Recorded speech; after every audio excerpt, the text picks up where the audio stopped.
That little light. Yeah, see that little green light?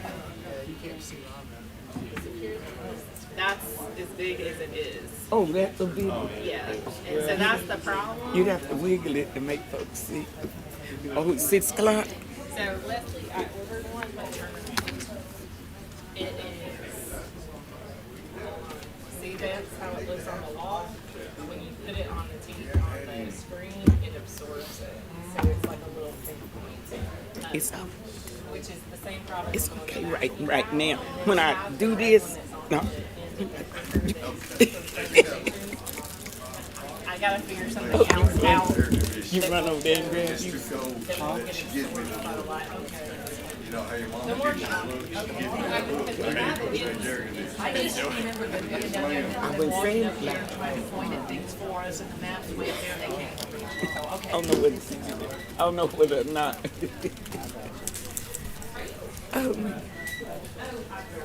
I ran in there so. Oh, you ain't got no gavel. Turn on my mic. We're going to bring the meeting to order. Have a seat. We have a great crowd tonight. That's great.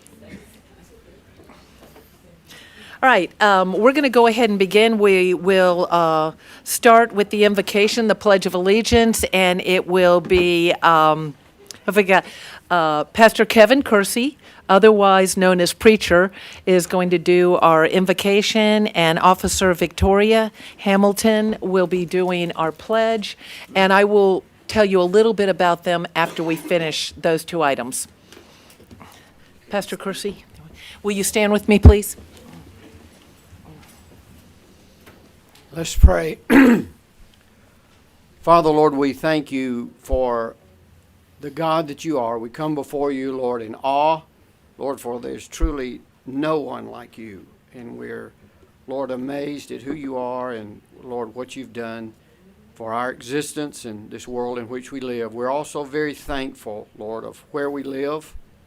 And, Lord, to be able to be citizens here in Villa Rica and to enjoy all the things that are taking place here and the life that we have to live and how we can come and be a part of a government of a city, and Lord, to share opinions and then others to lead and be elected. And we're just thankful, Lord, for that process that others all over this world did not get to participate in.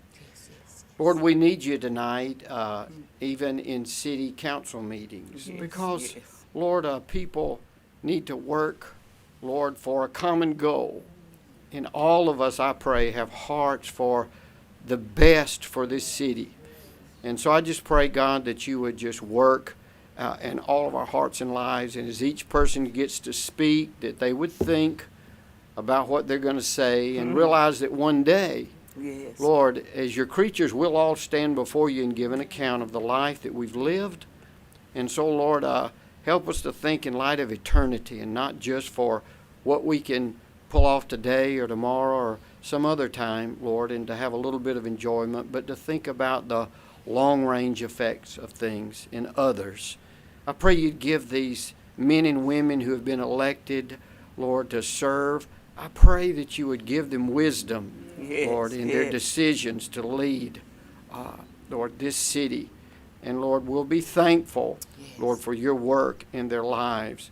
And so we ask these things in the name that's above every name, and that's the name of our Lord Jesus. Amen.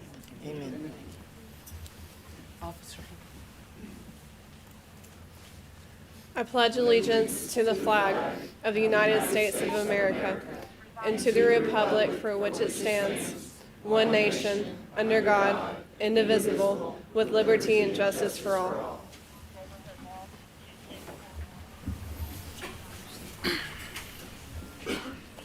Pastor Kersey, to this date, has served approximately 40 years in the ministry.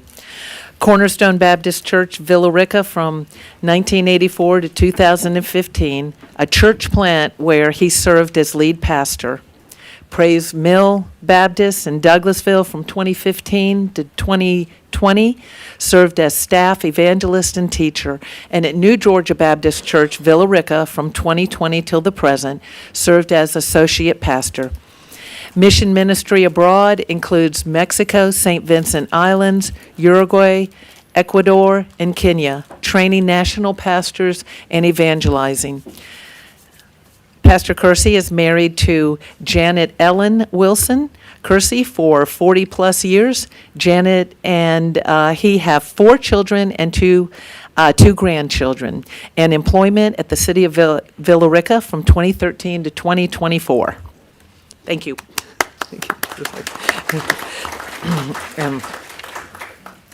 And Officer Victoria Hamilton, AKA Tori, we have another Tori on staff, okay, began her law enforcement career on January 3, 2019 at the Carroll County Sheriff's Office, where she was hired as a detention officer. Officer Hamilton was a certified jail officer and a field training officer during her time at the Sheriff's Office. Officer Hamilton was hired by the Villa Rica Police Department on May 10, 2023. Officer Hamilton graduated from the first mandate class held at the University, did I say that right? The first mandate class at the University of West Georgia on August 4th, 2023. She is currently assigned to B shift, night shift in the patrol division. She is the mother of 2 children, Cameron, 4 years old, and Caden, 2 years old. I don't know how you do it.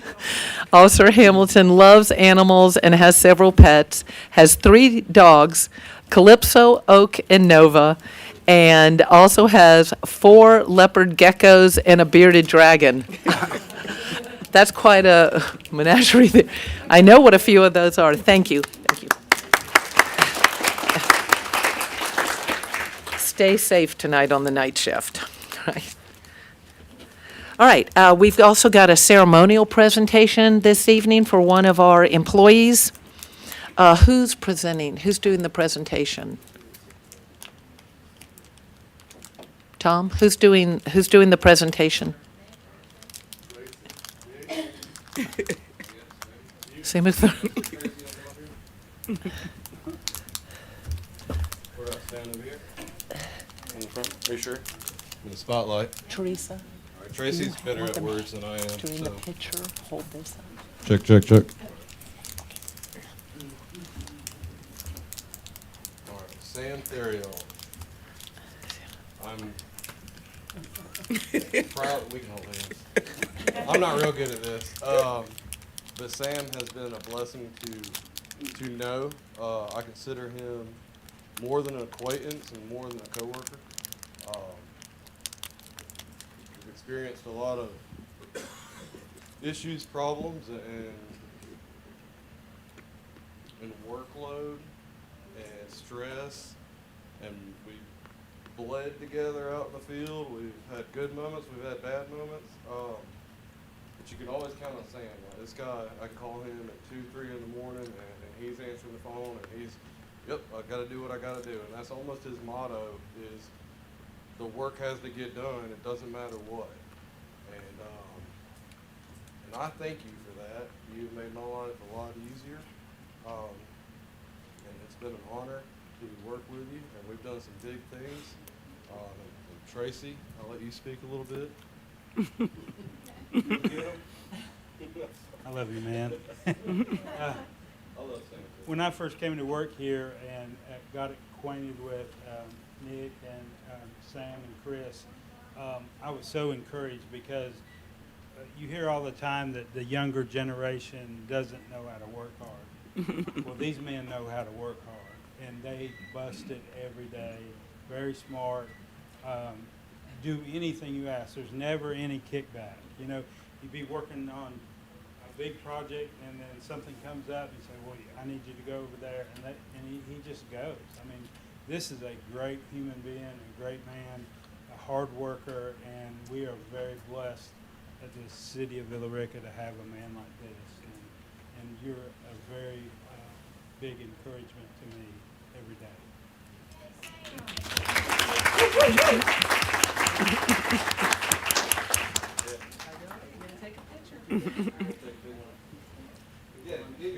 Yeah, let's do 2 pictures. We'll get the uglies out of the way and let your wife come in. You gotta wait on Jeff. You want to say anything? Thank you very much. I would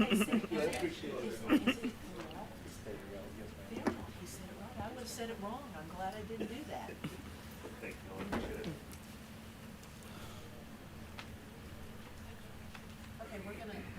Let me turn that back on. We're going to move to the adoption of the agenda, and I believe we have some we're going to amend the agenda. Oh, okay, thank you.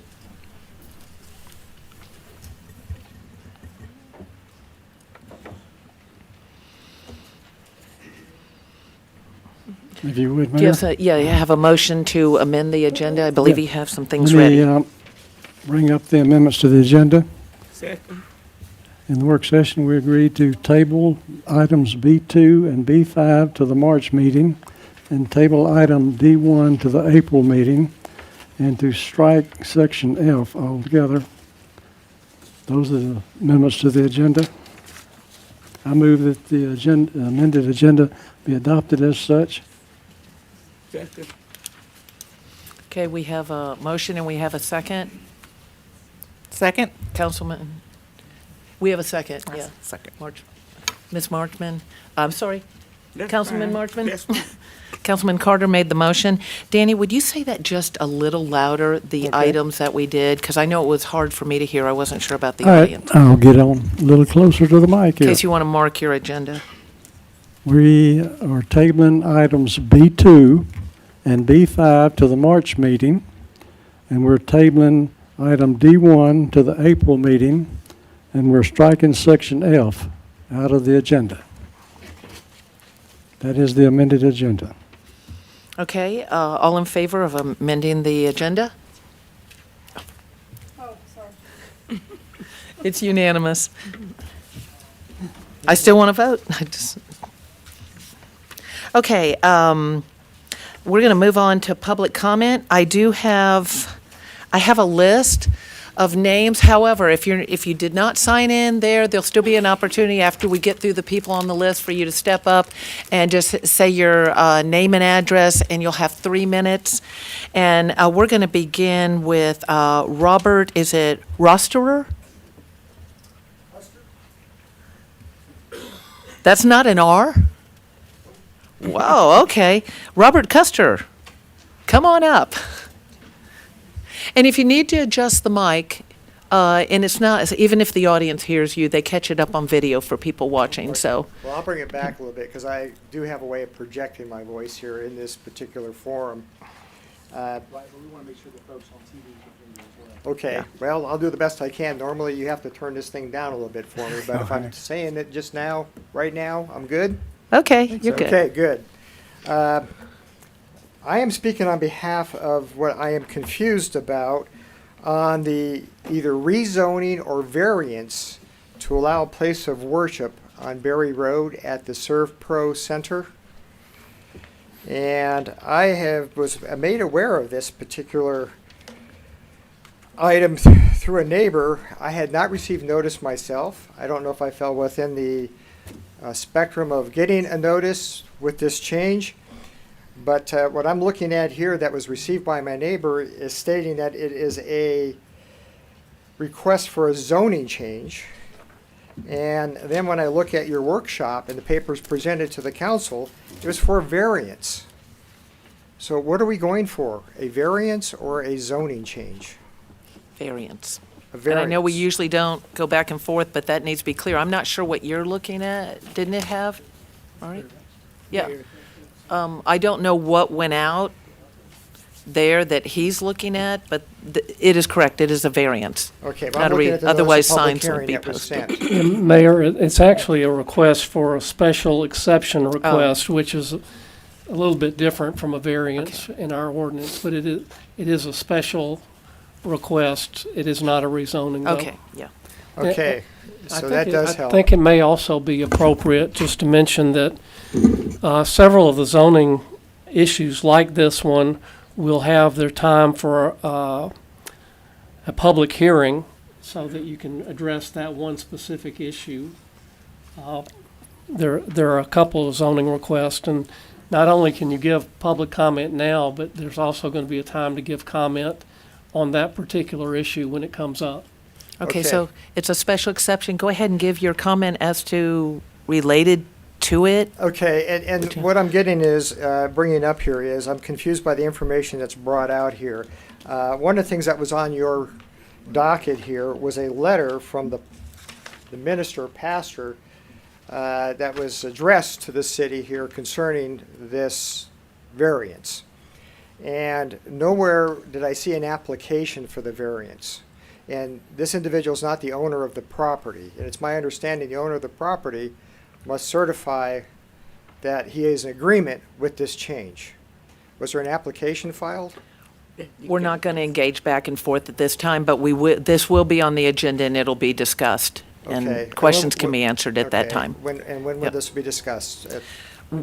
When it comes up on the agenda. Okay, okay. Later Well, on in I this thought that's meeting. what I was doing.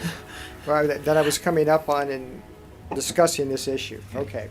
So I will wait until we come to Okay. discuss this issue. Okay, so just to add some clarification, as you're sitting down, thank you. Just to add some clarification, public comment, you can bring up anything that you're concerned about, in the city. However, there's also another opportunity to share your public comment if it's any of the items on the agenda that say that they have a public hearing. So you can give comment during this time, or you can wait till that item comes up, which might be a little bit more appropriate time because you get to hear some of the presentation. And it might even answer your question ahead of time. So I hope that that's clear. We will not engage back and forth. Once in a while, we'll answer a question because something's complicated, but we're not going to have like a discussion because y'all would be here all night, and that's definitely not fun. Madam Mayor, there's one Yes. other point there is, there may be a number of people who are present here concerning the issue of the rezoning on Whitworth Road. It's appropriate to note that y'all have already tabled that matter, so it is not going to come up. Yes, and that's why I wanted to make sure everyone heard that, is that it is tabled. That means it will come back. Tabled just means it, will come back. It's tabled, things will be tabled for a month or two. That is the property near the elementary school. So you can stay, but if that's what you came for, it's not going to be discussed again like it was last month. And, I mean, I know you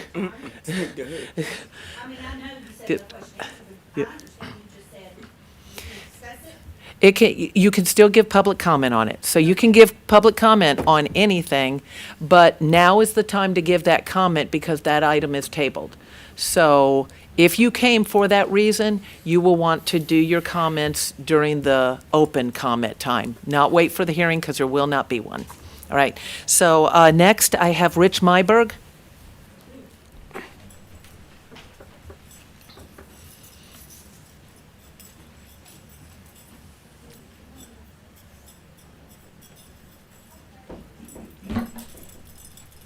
I'll keep it under 3 minutes. Start the clock. The item Name and address. 2B, which has been tabled, is a great concern to a lot of people, particularly I see some teachers here, educators here, and I'll be ready to speak again. That same land, back in 22, I think it was June 15th, an application was put in to change it to residential, and they were going to put in that section 318 homes, which could not be supported by the water, could not be supported by the school, which is quite crowded now. So I think I'll wait until it's untabled and discuss why we need light industrial in an area where we have industrial parks that could certainly help those kind of businesses. Thank you. Thank you. Okay. Frank Pritchett. It's the subject of Berry Drive. So you want to wait? Okay. Josh Evans.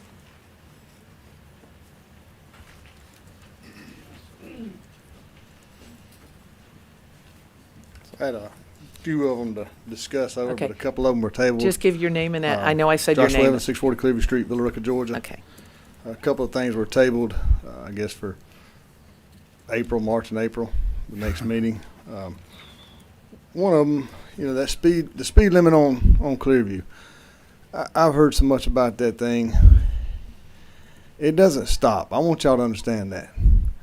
It don't stop when the school's out. No.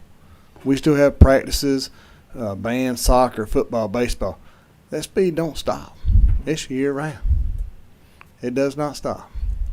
So to sit here and say that, well, when school's out, it only happens 20 minutes a day, and when school's out, it'll calm down and it won't be this and that. No.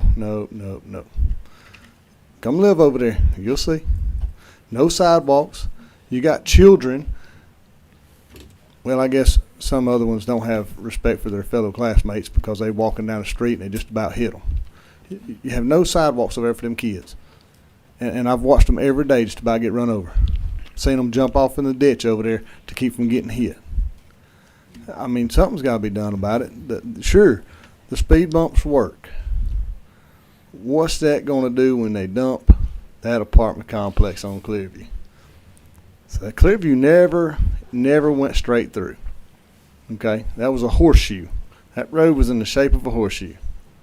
That gate up there was closed for a reason. We didn't want that traffic then, and we don't want it now. So I don't know what y'all gonna do about it.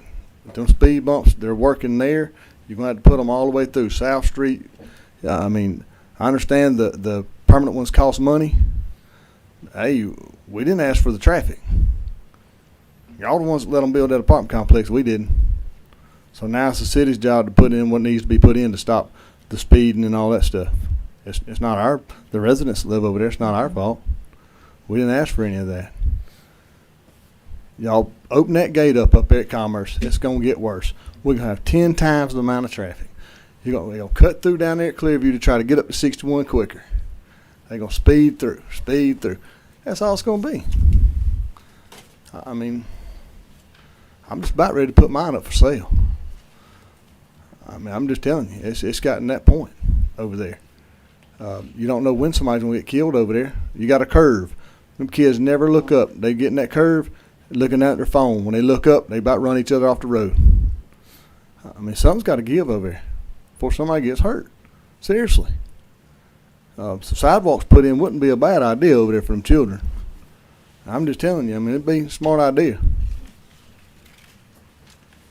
Thank you. Charlotte Evans.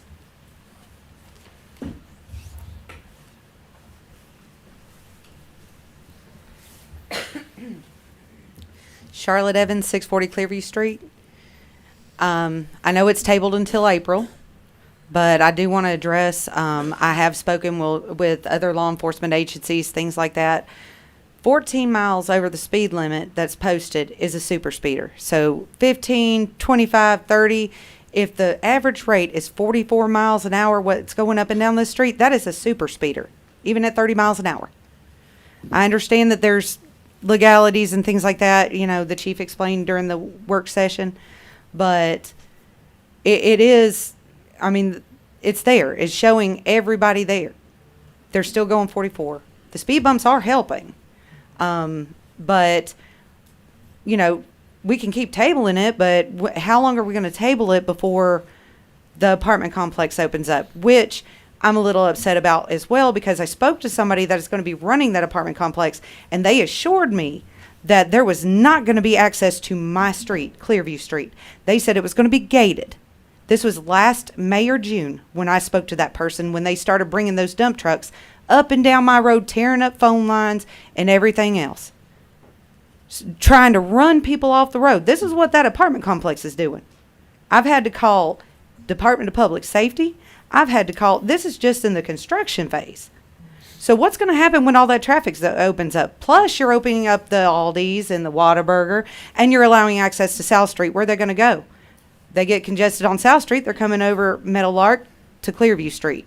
Once that happens, they're going to take Wall Street to Rocky Branch. So nobody that lives on those streets are going to have access to get out of their own driveway.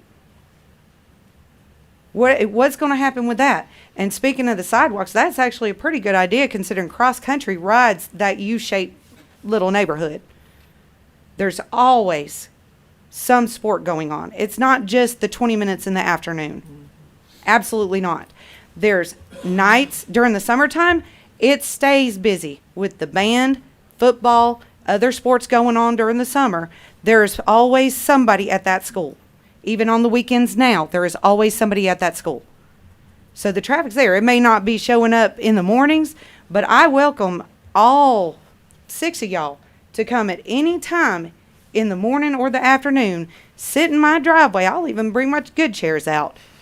And y'all can sit there and watch what we watch every day that we got videos of last school year. And just 19 seconds left.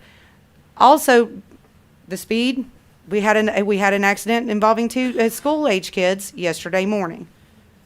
One of them slowed down. They were speeding up the road, slowed down to hit a speed bump, and somebody wasn't paying attention, going the same speed. Rear-ended.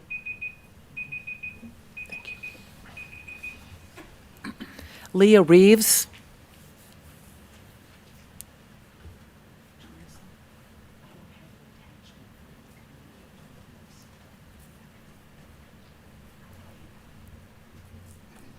Ready?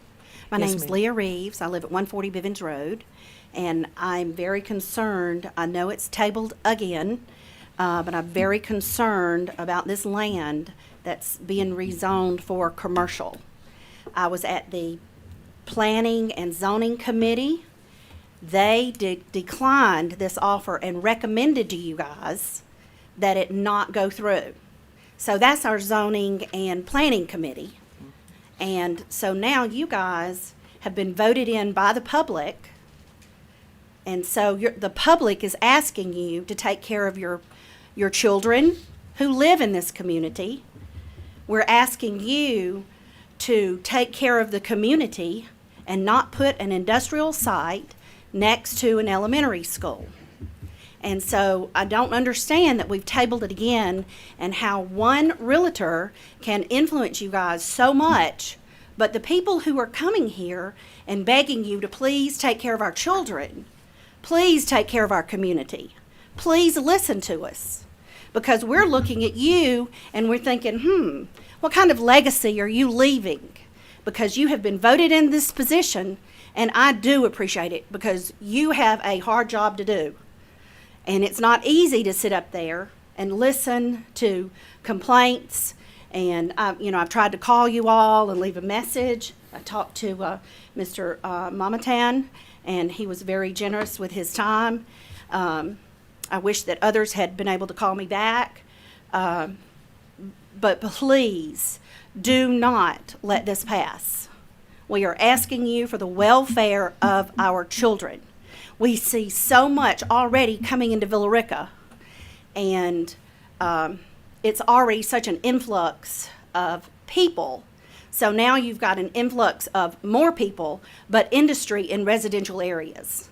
And my question is why? Why are we still tabling this and questioning this? That's the answer that the public needs to know. Because we want to be able to trust you, that you are in this position to take care of us and take care of our residential areas, that you are there to help take care of our children and what comes later. Thank you.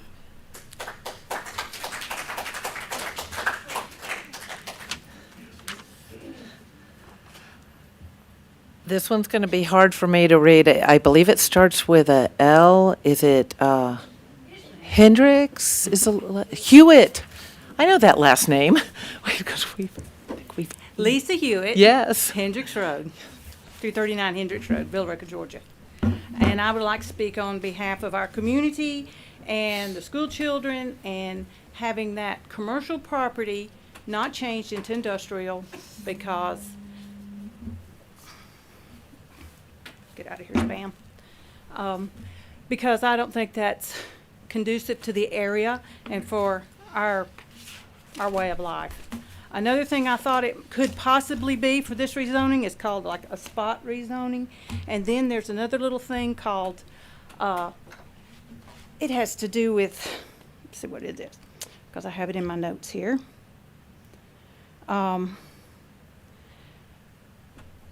It has to do with the comprehensive overall environment for the community or the cities to get funds from the government for having different kinds of industry in your work stuff for your community. So,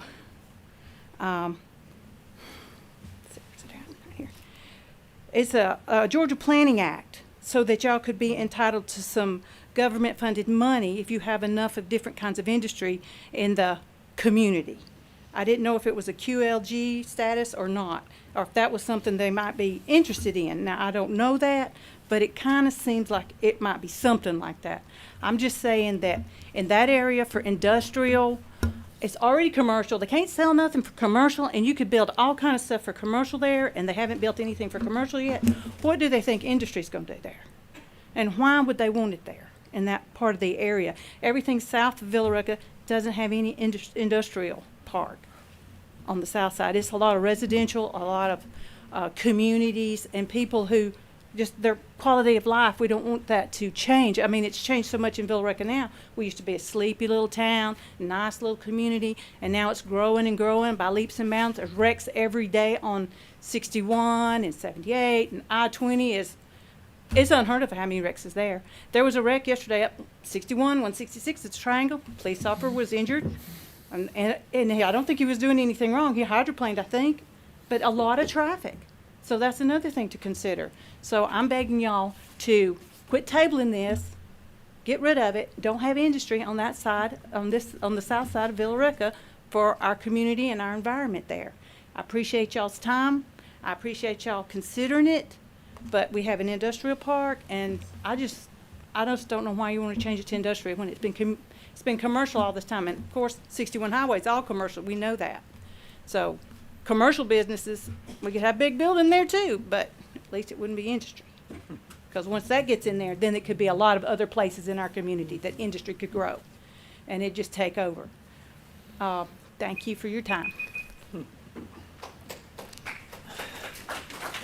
All right, I've called everyone that's on the list. If you did not sign in, but you'd still like to give public comment, now is the time to go ahead and take advantage of that, unless you're waiting for a particular hearing. Is there anyone else that'd like to do public comment during this time? Okay, so we'll close the public comment time. Council updates, anyone have something they'd like to share? And I'll try to address the industrial thing too in a few minutes. Well, yes, mine was Montahan. kind of piggybacking off the industrial thing. I guess, David, just because the applicant is asking for us to table it, does that mean that, I mean, at what point do we have the ability to take it under consideration? You can take it into consideration anytime, just because they asked for it to be tabled. That's within the province of the council to determine whether you're going to do it or not. Okay, so I mean, tonight we've already said we're going to table it, so obviously we're not going to do that. But I mean, it sounds to me like if we're back in the same position in April or Yeah. March, excuse me. I would say very clearly and directly, just because they ask you to table it doesn't mean you have to. Okay. Thank you, sir. Any council updates? Yes, Councilman Carter? Okay, in reference to the one I'm sure most people are here for, as far as that when we tabled, the company that originally wanted to occupy the space pulled out. That's, and the owner that requested the rezoning requested the table. So the company that you were worried about, the aluminum company, is not coming in, but we have to wait and see what the owner of the property has in mind for us. That's the reason we had to table it. Any other comments from council? Yes, Councilman Wormuth? If I can just say, I want it to be very clear that what is built around our schools is extremely important, not just as a mom, but being part of the city in general. So please know that your words are being heard. Everything that you're saying is being heard by this council. So I just wanted to say, we do care.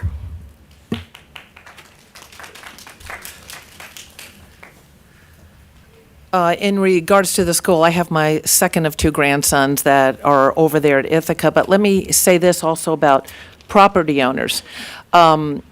just because somebody puts forth a request doesn't mean they're going to get it, but as a property owner, they do have certain legal rights to ask, can I rezone this? You might want to do it with your property at some time. What I'm saying is that doesn't guarantee, but they do have legal rights to ask. And it usually costs money to ask for different things, rezoning, there's publication things that have to be made. And so they can spend, at times, a decent amount of money and get a no. And that happens. At times, things will be removed for various reasons. And I know planning and zoning is one of the more complicated things we do.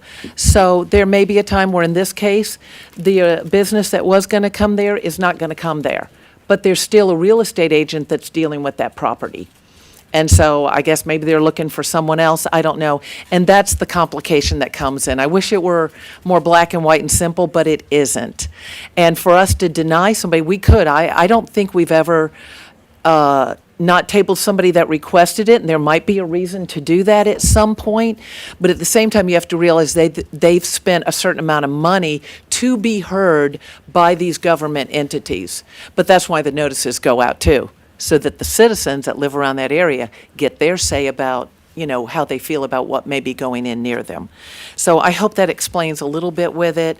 And, some of us have children over there by the school too, and there's a neighborhood just south of there. So I have some concerns myself. Anything else on the updates? All right, we're going to we'll cover the consent agenda. The consent agenda is a single item that encompasses all things the city council would normally approve with little comment. Each of these items was discussed during the council work session earlier today, and it was unanimous consensus of the governing body to place these following items on the consent agenda. If there's not unanimous consent, it doesn't happen. And at times, we need to pull things off. I'll go ahead and read each one of the items that we discussed earlier today during the work session that was a unanimous vote by the council to put on the consent agenda. All right, number 1, nomination of 2024 GMA district officers. Number 2, appointment of the Ward 3 Planning and Zoning Commissioner. Number 3, biometric screening agreement with Tanner Health Systems. Number 4, the mill lease agreement revision. Number 5, appointment to Main Street Advisory Board. Number 6, another appointment to Main Street Advisory. Number 7, same thing, another appointment. Number 8, 2024 professional service contract with RCS Productions, Inc. Number 9, downtown gateway and directional signage project. Number 10, a dual-purpose police canine. Number 11, purchase of UTI. Number 12, purchase of tilt trailer. Number 13, the Pine Mountain Gold Museum undercarriage rebuild. Number 15, select vendor for the new city website. Number 15, 2024 roadway paving project. And number 16, Fuquay Road amendment. Now, I know y'all would have liked to sit through and heard all those discussions tonight, but you don't have to do that. Most of these will be items that tend to not be controversial. A lot of them are already budgeted items, and in a lot of cases don't involve a large amount of money. Otherwise, if it's controversial, it's not going to be on the consent agenda. All right, we're going to move into, Wait a minute. yes. I move to adopt the consent I'm agenda. sorry.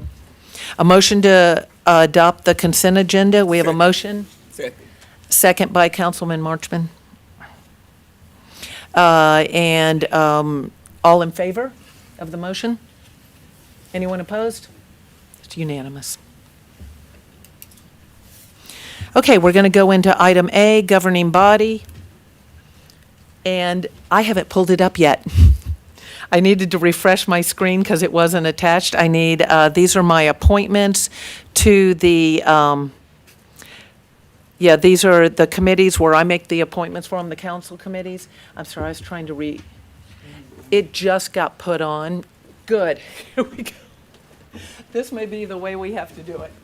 Okay, so mayoral standing committees for recreation, the chairman will be Stephanie Warmont, and also on that committee will be Anna McCoy and Shirley Marchman. You see housing Chairman Shirley Marchman, and Danny Carter and Anna McCoy. Transportation and traffic, and something I want to make sure happens on this one is I don't know who y'all were networking on that. I was never on that committee on council. Is it with the police department? Who's kind of keeping y'all up to date on that one? Transportation and traffic was Tom. Okay, directly with the city managers. That's who y'all will work with, and the chairman will be in charge of making sure, y'all set up when you're gonna meet, and that you get what you need from Tom. Right, so that's, Anna, you're the chairman, and then Matthew and Danny. All right, public safety, you work with the police department. Chairman will be Councilman Montahan, and then Anna McCoy and Shirley Marchman. And on finance, chair will be Councilman Carter, and Councilman Montahan, and Councilwoman Wilma.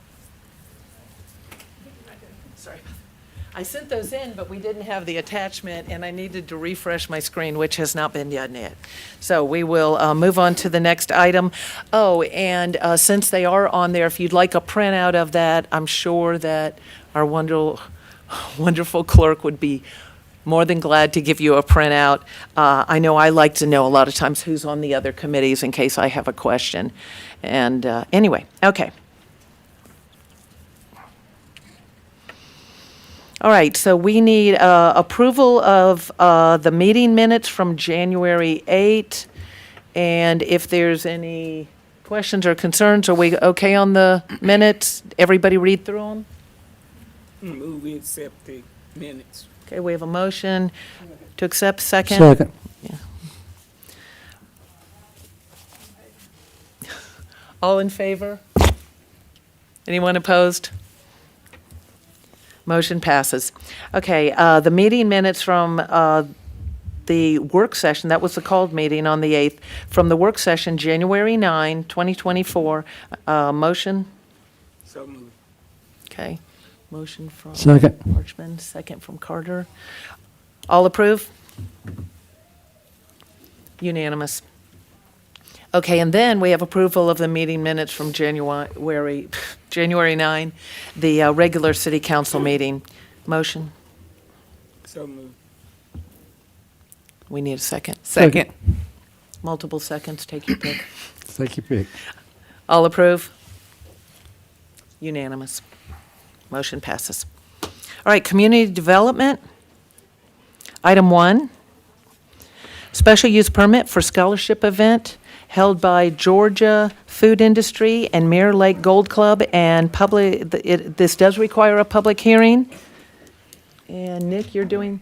Yes, ma'am. You've got I'm this going one? to introduce the Georgia Food Industry Association, who has applied for the special use permit or the limited pouring license to serve beer and wine on Wednesday, April 24th at the Mirror Lake Golf Club for a fundraiser and tournament. And they'll come up here and explain a little bit about their company or organization, and should be all the information you need. Yes, ma'am. Good evening. Evening. Thank you for the opportunity to be here tonight. My name is Kim Peterson. I am on staff with Georgia Food Industry Association, and our education foundation has one of our largest fundraisers, our golf tournament on April 24th at Mirror Lake. We have been having it there at the Mirror Lake Golf Club since 2008. And Carrie Hitchcock, who is with me, is on our board of trustees for the Scholarship Foundation. And so we are just applying for the license for beer and wine for the day. Okay, so this requires a public hearing. If y'all, I would suggest you probably, do we need to hear from them? Any questions? Okay, so I don't think y'all need to remain up here unless you have something else to answer a question, but we will have a public hearing. Is there anyone that wants to speak for or against this item? That's why I didn't think you need to stay up there. Okay, thank you, thank you. All righty, do we have a motion? I have a motion. I move to approve the special event application and the issuance of a one-day limited pouring license to the Georgia Food Industry Association Education Foundation. Okay, and we have a second? Second. Okay, all in favor? 4 to 1. All opposed? Assumed, didn't they? All opposed? Thank you, guys.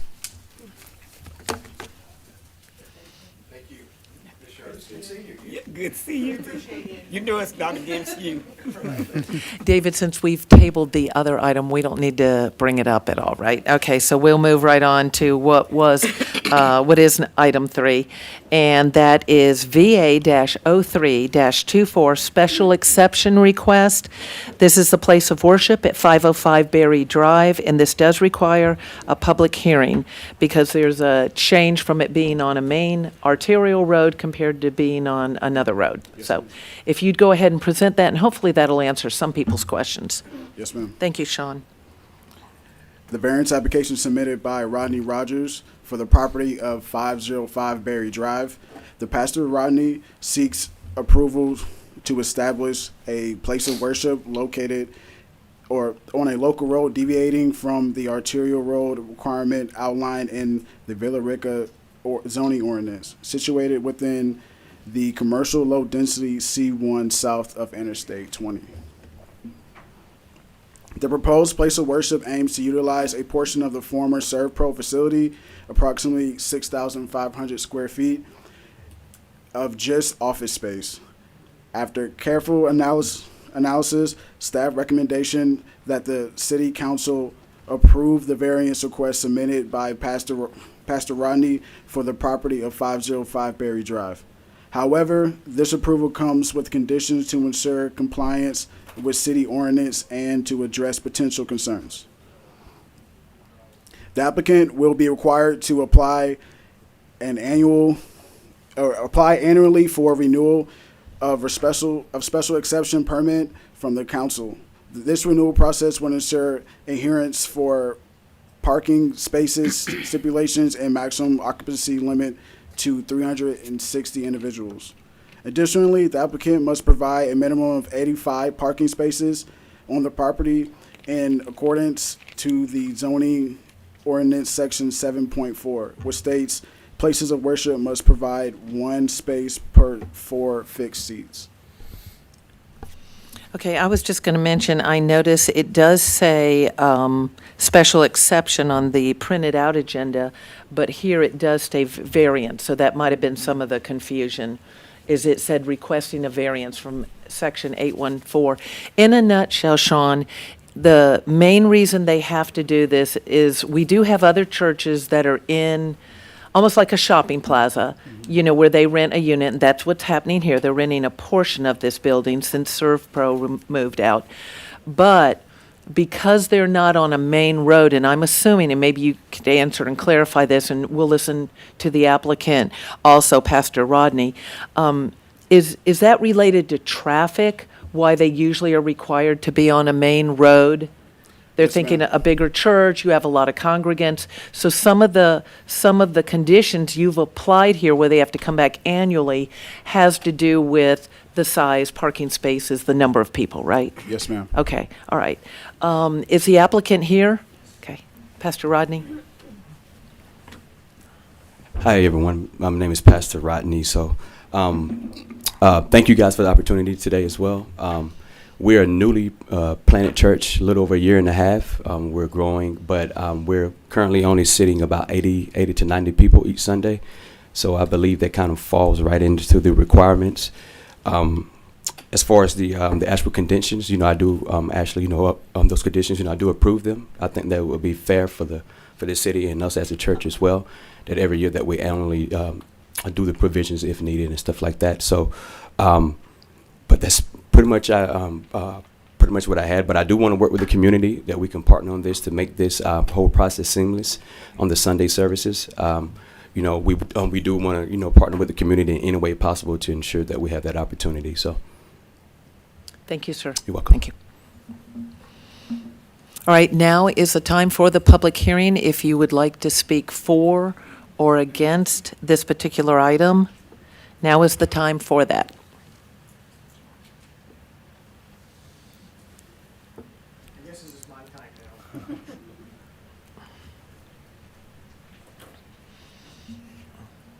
Rob Custer, 198 Daniel Road. And again, when I talked earlier here concerning this, the information that's being presented on this, there seems to be inaccuracies all over the place. If you're going to, as far as the papers themselves, is at one point we list this building as 85,000 square feet. At another point, we list it as 18,000 square feet. We list parking spaces as 85 on one sheet and then another on 90. I physically went out there and counted, and there's 80 parking places, 4 being handicap. What concerns me here is all of the parking places are not going to be assigned to the 6,500 square foot that this ministry is looking to move into. That whole building, in my assessment, is required to have X amount of parking. So is the applicant looking that all of those spaces belong to him, or anybody else that would rent that building would take away from that parking? So I'm confused on that one. Is there any This help is your here? time for comment, and then they can stand back up and address any concerns. Okay, and does this require, and I know that on a variance and or a zoning change requires an application, is the owner aware that this is going on and approve of this, of that property? Okay. Yeah, just go ahead and give your Okay. comments. Have they filed? Speak any of your questions, Okay, and then have they filed the we'll appropriate address it. application against it, allowing this to happen?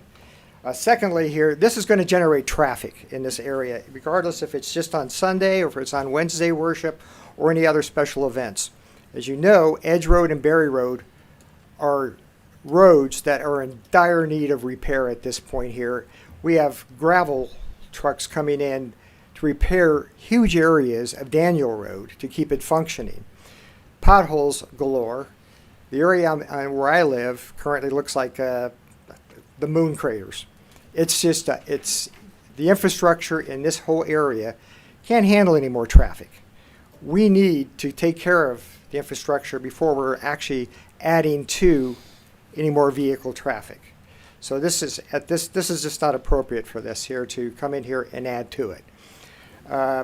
The variance or the special exception that they're looking for, it's pretty clear, cut and dry, that it requires a main arterial by the zoning for this. With 4 other places of worship within a half-mile radius, where does this serve the community? I don't see where it does. We have 4 already. So based on those comments here and the number of inaccuracies I see in the different applications here, I'd like to have some clarification here after my comments here that maybe we can address this here.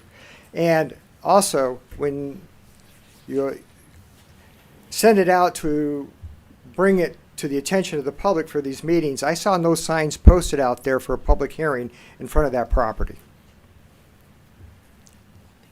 I'll leave it at that.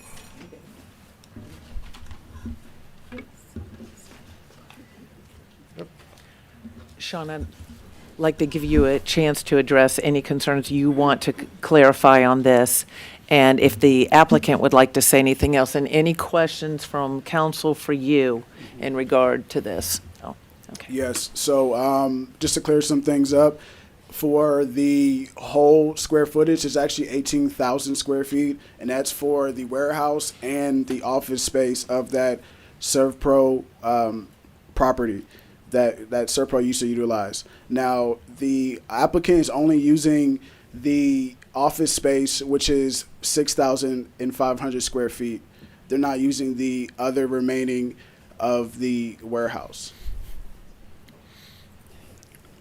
Sean, I'm sorry. Go ahead. No, go ahead. Sean, so I'm looking at the lease that's in the file here, and it says it's for units 100, 200, 300, 400. Do you know if those are just the offices, or does some of that include the warehouse area? Do you know? To my knowledge, it's just the warehouses. Okay. I mean, excuse me, the offices. Okay, just the offices. Okay. Thank you.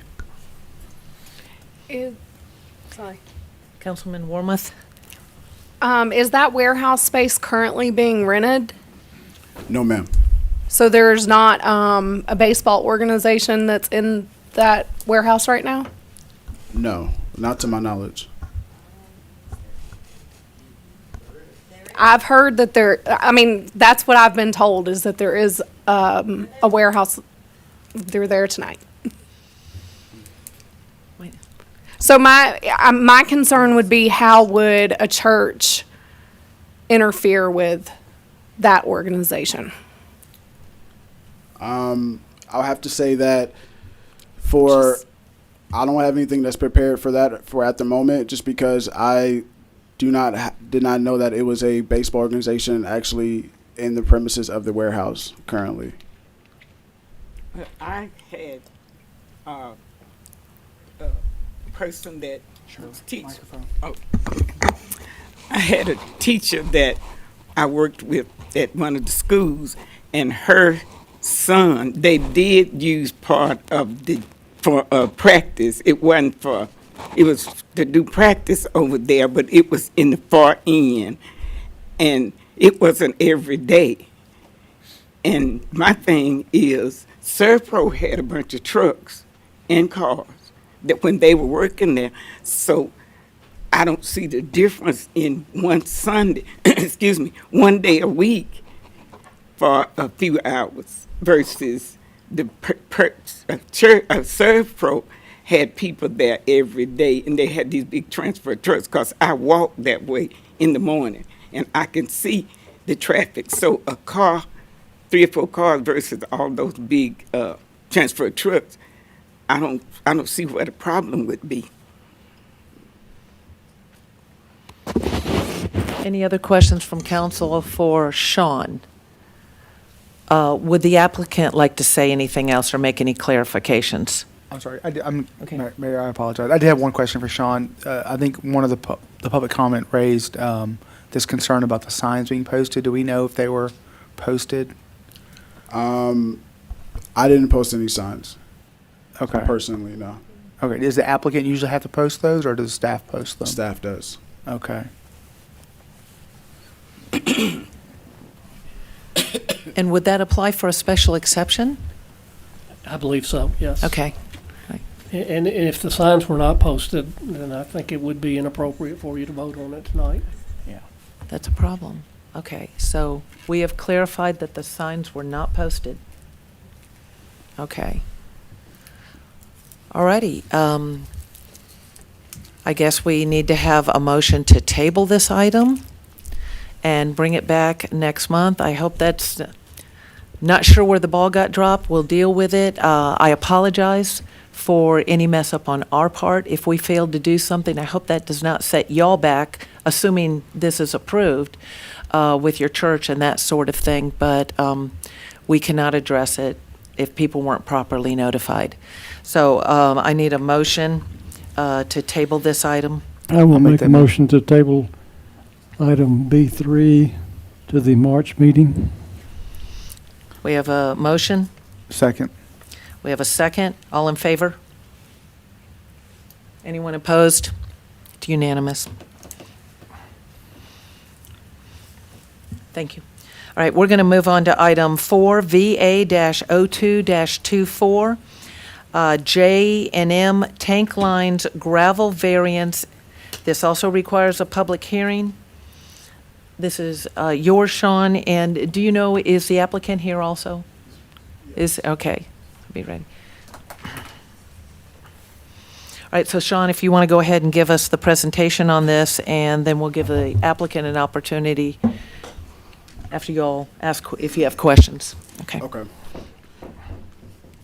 The variance application has been submitted by Jeff Aldridge and J&M Take Lines for the property located on West Industrial Court. Currently the zone as medium density industrial I-2, this parcel has remained vacant over the years.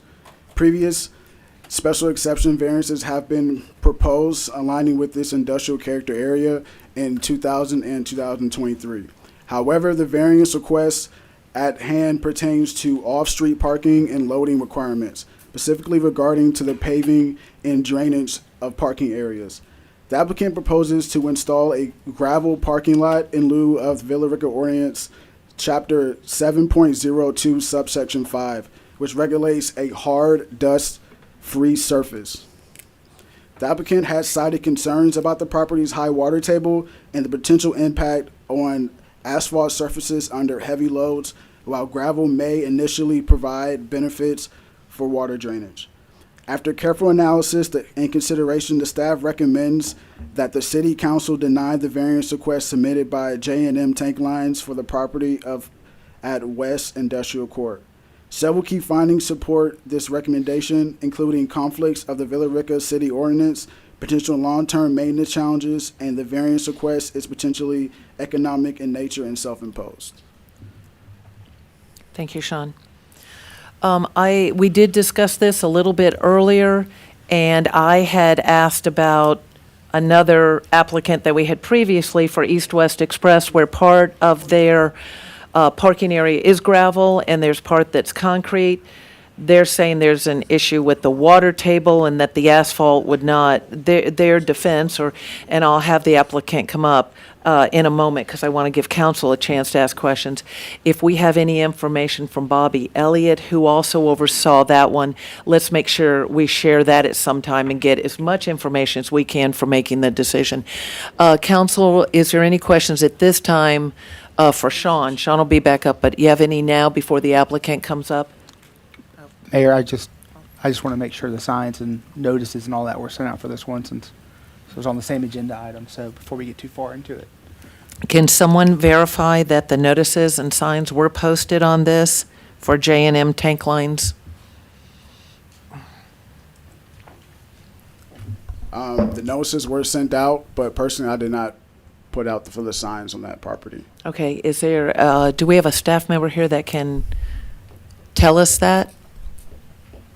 I don't think this has happened before. I don't recall It's my this. understanding that generally we give the signs to the owners of the property and they put it out, but I don't know if that happened or not this time.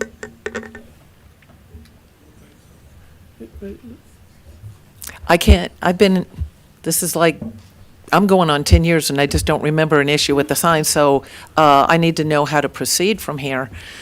Because we don't know if they were out or not. Yeah, if we don't know for fact that they were out, then the applicant's taking a risk because that would be, something easy to challenge for any opponent. So the better course of action would be to table it until we can get some definitive proof that the signs have been posted. Otherwise, we're not meeting the requirements of the Georgia zoning procedures law. Okay, so Tracy, you want to share something or add to this? Yes, we need to table it till next month. No signs were put out on this either. Okay, Madam Mayor, I'll make a motion to table this item B4 to the March meeting. We have a motion, a second? Second. All in favor? Anyone opposed? It's unanimous. Let me just say on this, I'm telling you, this is my 10th year and I don't recall this happening. And we just tabled it, but I felt like the applicant took the time to be here. Do we have any opportunity to hear the applicant say anything about theirs? That's within your discretion to allow them to speak anyway. Can we still do You that just if can't it's? act on it tonight. That was my question. If we table it, can I still have the applicant come up and at Sure. least, because I know people take their time and hours to be here. And Mr. Ardledge, sorry. Yeah, I don't know what happened. I apologize. Seriously, this is new. I'm not sure what happened, but it will get fixed. Well, I appreciate you giving me the opportunity to talk. I live 3 hours from here over in Alabama. So, our terminal's currently in Villa Rica, and where the new Freightliner dealership's going in. We have around 30 employees that live in this area, and I've gone around looking at property in the area. I've had real estate agents. I went over. They showed me the property at the school. I said, "Look, I'm not putting my trucks by schools." Yeah. I always want to treat people the way I want to be treated. That's why I appreciate y'all letting me talk on this. I came to the city of Villa Rica. I talked to a Ronald Johnson.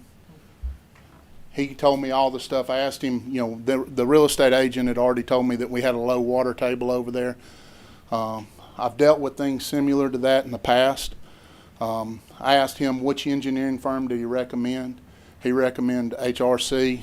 He says they do a lot of work with the city and they've looked at that property. I call them. They've already got the water tables. They've looked at it from previous ones. He told me that, you know, they've talked to me and gave me the plan of building up the soil to build a stable table up underneath it. And then my personal experience, I worked for Mayfield and Barber Dairy since '94 is when I went to work at the dairy, and I stayed until they bankrupted and shut down the dairy that I was in, and that's how I got to J&M. But we dealt with several different parking lots there. These trucks are heavy. That's why I don't want them around schools. I want it close to the interstate where we can get out on the interstate quick. That property fit all the bills. I'm willing to build up the ground to make it away from the water table. And then from my past experience on these trucks, if you put down a heavy rock base of, you know, 2 to 3 inch rock down, pack it in, and then get a lighter rock over the top of it, if that tractor trailer twists and turns, it may slide that rock over. The next truck that comes in will twist in a little bit different place. It tends to keep the lot smoother. If you look on the aerial map, there's several trucking companies around there. Every one of them's got gravel. It's hard to find a trucking company that will go with asphalt. In the summertime, that asphalt peels up, and then you sink down. You know, they talked to me about that East-West signed that variance on that 3M product. I'm very aware of that 3M product. I had a dairy in Homewood, Alabama, and it had an asphalted parking lot, and we fought dust constantly because that asphalt, when that truck turns, it's mud up underneath there. They put a crush and run base up underneath the asphalt, and it just doesn't hold up to heavy trucks if you're turning. If you're going straight, it's great, but we don't want to leave the city of Villa Rica. I don't want to, again, treat people the way I want to be treated. If I'm working for a company, I don't want to have to travel. You know, the nearest lot that I found that fits the bill to what I need is in Tallapoosa. I don't want to move my branch to Tallapoosa. I want to stay in Villa Rica. It's a nice town. It reminds me of my hometown. Some of this stuff reminds me of the things we've gone on. They were going to put a marijuana processing plant in our neighborhood of Hayden, Alabama. Y'all can look at it. If y'all can find it on a map, good luck. But our community had to fight that. Our council listened just like y'all are listening to it. We did, you know, with HRC, we sent out put the notice in the paper. We mailed them out the notices to everybody. That was all we were told to do. And I am on a time crunch with this piece of property because of the building of the Freightliner. So if there's any way that we could look at this and go ahead and vote it through or whatever, would be greatly appreciated. Thank you, sir. Mayor, as long as you're letting the applicant speak, it might be appropriate to ask if there's anybody else here to speak, just so you can get a flavor as to whether there's any opposition to this or not. That came for comment because it wasn't tabled, and I really do feel bad. I mean, driving 3 hours and other people that take their time to come. Is there anyone that would like to speak for or against this? Well, you can come up during public comment and ask a question. We won't respond right at that moment, but somebody on staff will know what that question is and can even talk to you afterwards if needed, or take your number and answer your question. So if you want to ask questions, you can. We're just not going to go back and forth from here. We can direct you to staff also. Name and address for the record. Luz Morales, 106 Legacy Drive, Villa Rica, Georgia. Some questions I would have, working in industrial environment, I support industry, and thank you for your comments about the school. But one of the questions I would ask is, how are we going to make sure that that crush and run gravel doesn't get onto the roadway and create more of the issues that we have, similar to what we have on Daniel Road with the East and West Express issue with the gravel getting on the roadway and causing all the issues with the infrastructure we have today?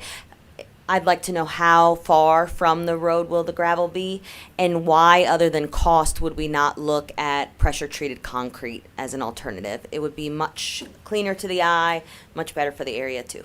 That's it. Thank you.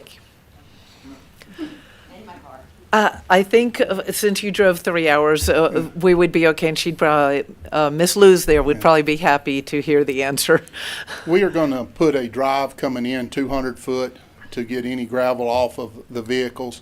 We're also putting a skirting around the shop area, and the gravel will be more towards the back. There's a little on the sides and stuff, but it'll have to go through that. I also, we haul dirt. So I have to, we go in and out of mines, and this plant right here primarily hauls concrete. So I use a different style tread that's a wider base that will shed that rock. That's why I put that small rock on top of it so that it doesn't hang in the tread. You really don't, tires is up there close to fuel. So you really have to study your tires to make sure you don't have rock in there, because the rock will stone drill the casing. And that stone drilling will ruin a casing, and those casings are $85 a piece, and there's 18 of them on a tractor trailer. So it's something that we watch that stone coming off on there. And my plan is to concrete that, because the asphalt is so much of a hazard of different things, the twist and the coming apart and all that. But to concrete that lot, you're probably looking at over $1 million. And so it's just not cost effective. Then we're going to Tallapoosa. You know what I'm saying? Thank you, Mr. Arledge. I appreciate that. I'm trying to figure out how we can solve this going forward, because when we table something, it's a month away unless we have a special called meeting for something else. Now and then, we end up having a called meeting, and we can add something back on, but it's more complicated because this has a hearing and signs. I mean, Yeah, and there is a requirement that the sign has to be out for 15 days, so. yeah. It's going to be close to a month anyway. I can't think of a good way for us to fix this. However, if there's any way y'all can make sure, let's talk, network. If we've got to bring Bobby in and talk about East-West, or get more information from Tom on this because of what we did over at that one, anything so that when it comes up next month, we are ready to go.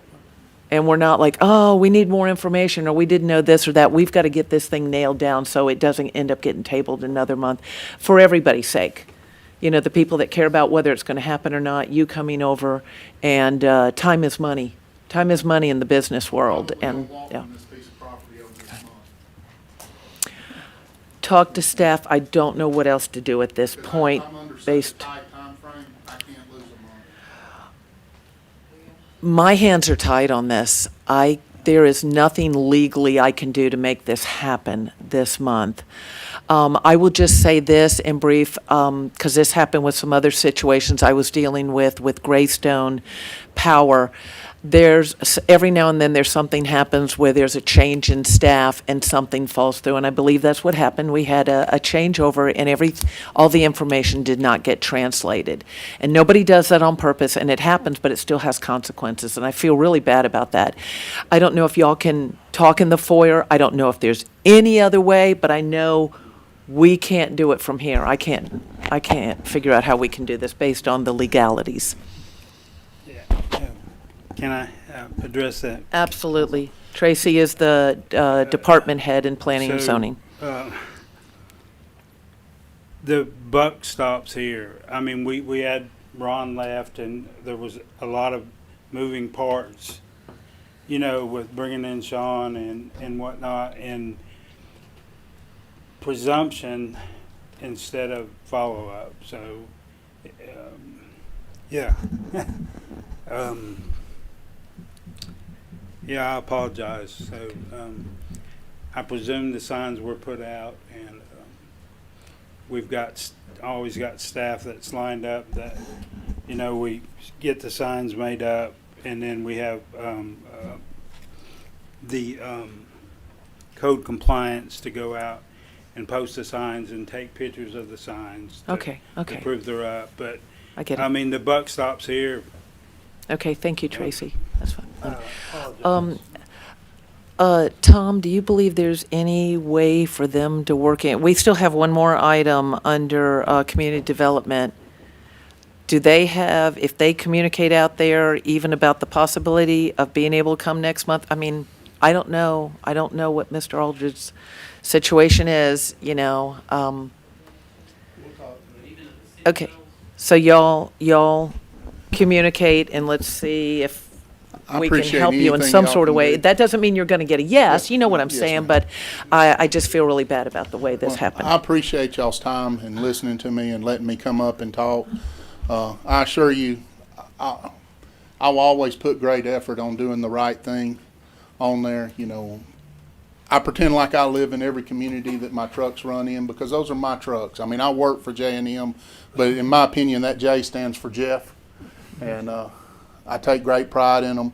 I've been VP for now about 2 months, and I've gotten this thrown in my lap to do, but I'm supposed to be. I've got a tight timeline on getting off that property and building it up from start. The asphalt is not the answer on that lot, no matter who gets it, with that water table and all that. I mean, I hired an engineer to build to tell me what to do over there. If it was trucks, believe you me, I know what to do on them. I've been doing them for nearly 30 years. But when it comes to building ground and building a lot, I listen to the engineers, and that was their recommendation to Okay, me. that'll have to be your decision. I just want to make sure that we have good communication between you all and them as the final decision is made on what to do with that. Okay, thank you. Okay. Mayor, there's always a possibility that a call meeting could come up pretty soon, so. Well, have a we could retreat have a next called week. meeting added on, but the signs have to be out 15 days. So, communication. See if there's anything we can do. Okay, we have one more item under community development. Oh, wait a second. Nope. Nope, that's tabled. No text minute. We move on to finance. Jennifer Hallman. Good evening. Yeah, that was the parking one. Evening. Okay. Good evening. Good evening. Good evening.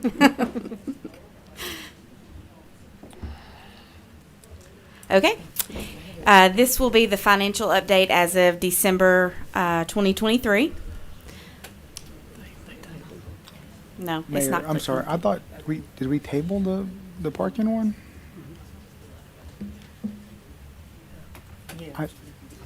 Yes, and then we came back because he was there and wanted to be able to say something, and he drove 3 hours. So we. No. I mean the tabled- maximum parking question.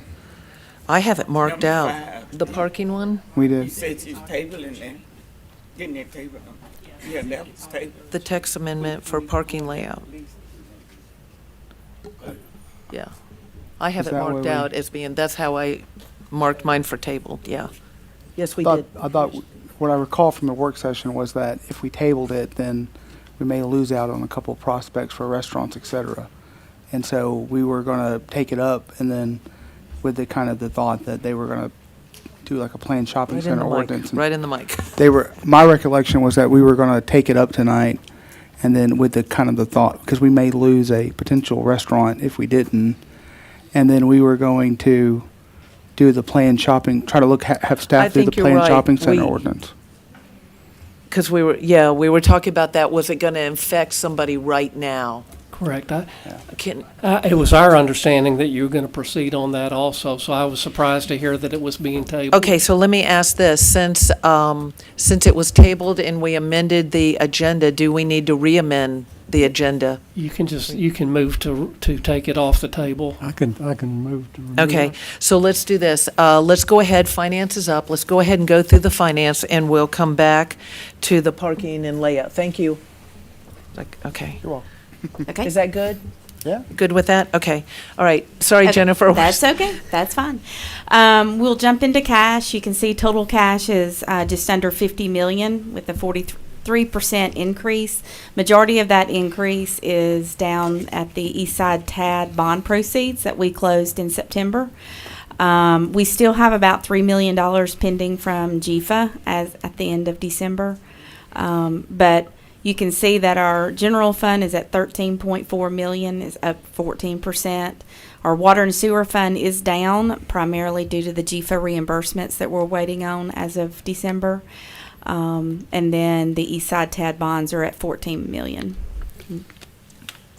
Our residential permits and taps, through December, we had 81 building permits, 44 water taps, 40 sewer taps, at 160,000 for building permits, 65,800 for water taps, and 160,000 for sewer taps.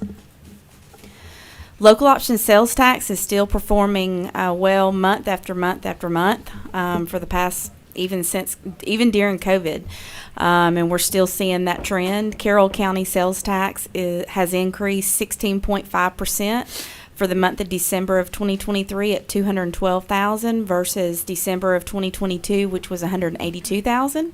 Douglas County had a 10% increase in December of 2023 of $173,000 compared to $157,000 as of December 2022. As you know, we have two enterprise funds or business activity funds, one being water and sewer. Our total revenue through December is $2.3 million, which is an increase compared to last year, but our expenditures have also increased from 2.8 to just over 3 million. Majority of that is we will be paying off, or not paying off, we'll be paying toward our principal on the water and sewer bonds on March 1st. So we transfer more money into that account to pay for the principal at the beginning of our fiscal year. So that's why you see the increase there. Our net income or loss for through the month of December is $742,134. Sanitation and solid waste is the second enterprise fund or business activity. We've collected $425,000 in revenue and total expenses of $412,000. So we actually have a net income in this fund of just over $12,000.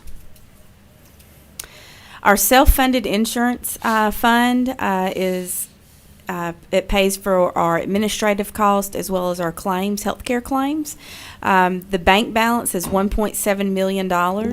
And so far, we've almost about broke even. We've actually had a savings of $928,000 through the month of December. And that is it. Okay, thank you. Any questions from council? Jennifer, it looks like on the self-funded insurance, that's 2 months in a row where we've our expenses were higher than the contributions. Is that are we have a concern about that trend? I'm going to keep an eye on it, but sometimes it's just the timing of the claims. Some months we'll have a larger savings, and some months we won't have a savings at all, like have been represented here. But I'll definitely keep an eye on it and make sure that it's not something that we're seeing trending. And if we are, then I'll reach out to our broker and find out exactly what type of claims are causing this. If we're having a high claimant. One single bad claim that I know of. Okay. Yeah, that even triggered a question for me, being that a lot of times I don't know if people try to squeeze things in before the new year, and sometimes that doesn't get paid till later because they're trying to get it in before the deductible starts again. So I don't know if that happens every year and y'all see it and if it's a trend, but that could be something that would play into it as well. Yes, you're exactly right. We call that claims incurred but not reported. And like you said, it's where people go to the doctor in 1 month, and it may take a month or two before the actual claim is paid. Mm-hmm. And before that deductible kicks in again. Yes. Okay, any other questions? Okay, thank you, Jennifer. Thank you. Okay, we're going to move down to D, City Manager. Are we going to go back and pick up B? Oh, I'm sorry. B5? And I got a problem here. I'm looking at my computer. It's called TA-01-24 on the computer. On this sheet, it's TA-01-25. Which one is it? 25 is the text 25. amendment. Okay. Danny, Mayor. Yes. You could ask Councilman Carter to kind of slow down and speak a little bit more slow clear. down and speak real clearly in there. I'm having a 'cause hard time hearing you on this side. And I'm missing it, and I'm right Okay. here. How's that? Yep. But, Tracy, Mhm. door. okay, I'm going to make a motion to untable item B5, which is TA-01-25, text amendment maximum parking and layout. Put it back on the agenda Okay, for thank you. discussion for now. Second. Thank you. All in favor? To bring that item back up, to hear it again, that's unanimous. Thank you. I'm looking right down at my agenda, and I needed to remember to circle back to that. Okay, the parking layout, you ready? Yes, ma'am. Okay. Text amendment that aims to remove maximum parking restrictions from specific sections of our Villa Rica zoning ordinance. In particular, section 7.02 subsection 4C, 7.02 subsection 26A, the second item of 7.04 subsection 6C, and 9.04 subsection 4. This focus is introducing a greater flexibility in parking regulations, allowing the city to cater diverse needs and foster a more dynamic and accessible community, lifting undue constraints imposed by limitations. In event that the city council does improve this particular amendment, staff will begin to address any issues that the mayor and the council has talked about earlier today pertaining to potential impervious lots, and then asphalt surfaces throughout the city, green cover landscaping for the lots, and also a revised shopping plaza parking ordinance, giving the city manager and the attorney time to review the staff's findings. Okay, so we talked about this quite a bit earlier and had quite a few questions. Questions for Sean? My only question, because like you said, we talked about it pretty exhaustively, is I just want to make sure text amendments also require some public notice. So, David, do we comfortable that that's been appropriately done? I'm not comfortable because I don't know. Okay. But it doesn't require the posting of any signs. Right. But there does need to have been a legal notice run to change the text of the zoning ordinance. Did we do it twice, once before P&Z and once before this? Or just here? I think the tradition has been, Kevin probably knows more about this than I do, but I think the tradition has been to post both of them at the same time, to post notice of P&Z and the council meeting in the same legal notice. And I don't know if it was done in this matter or not. Okay. Sean, do you, with the notice published in the paper, what so forth? Personally, I did not, and I do apologize. I do apologize for both the applicants and then also for this one for not doing my due diligence and talking to my other staff members. I take full accountability of that.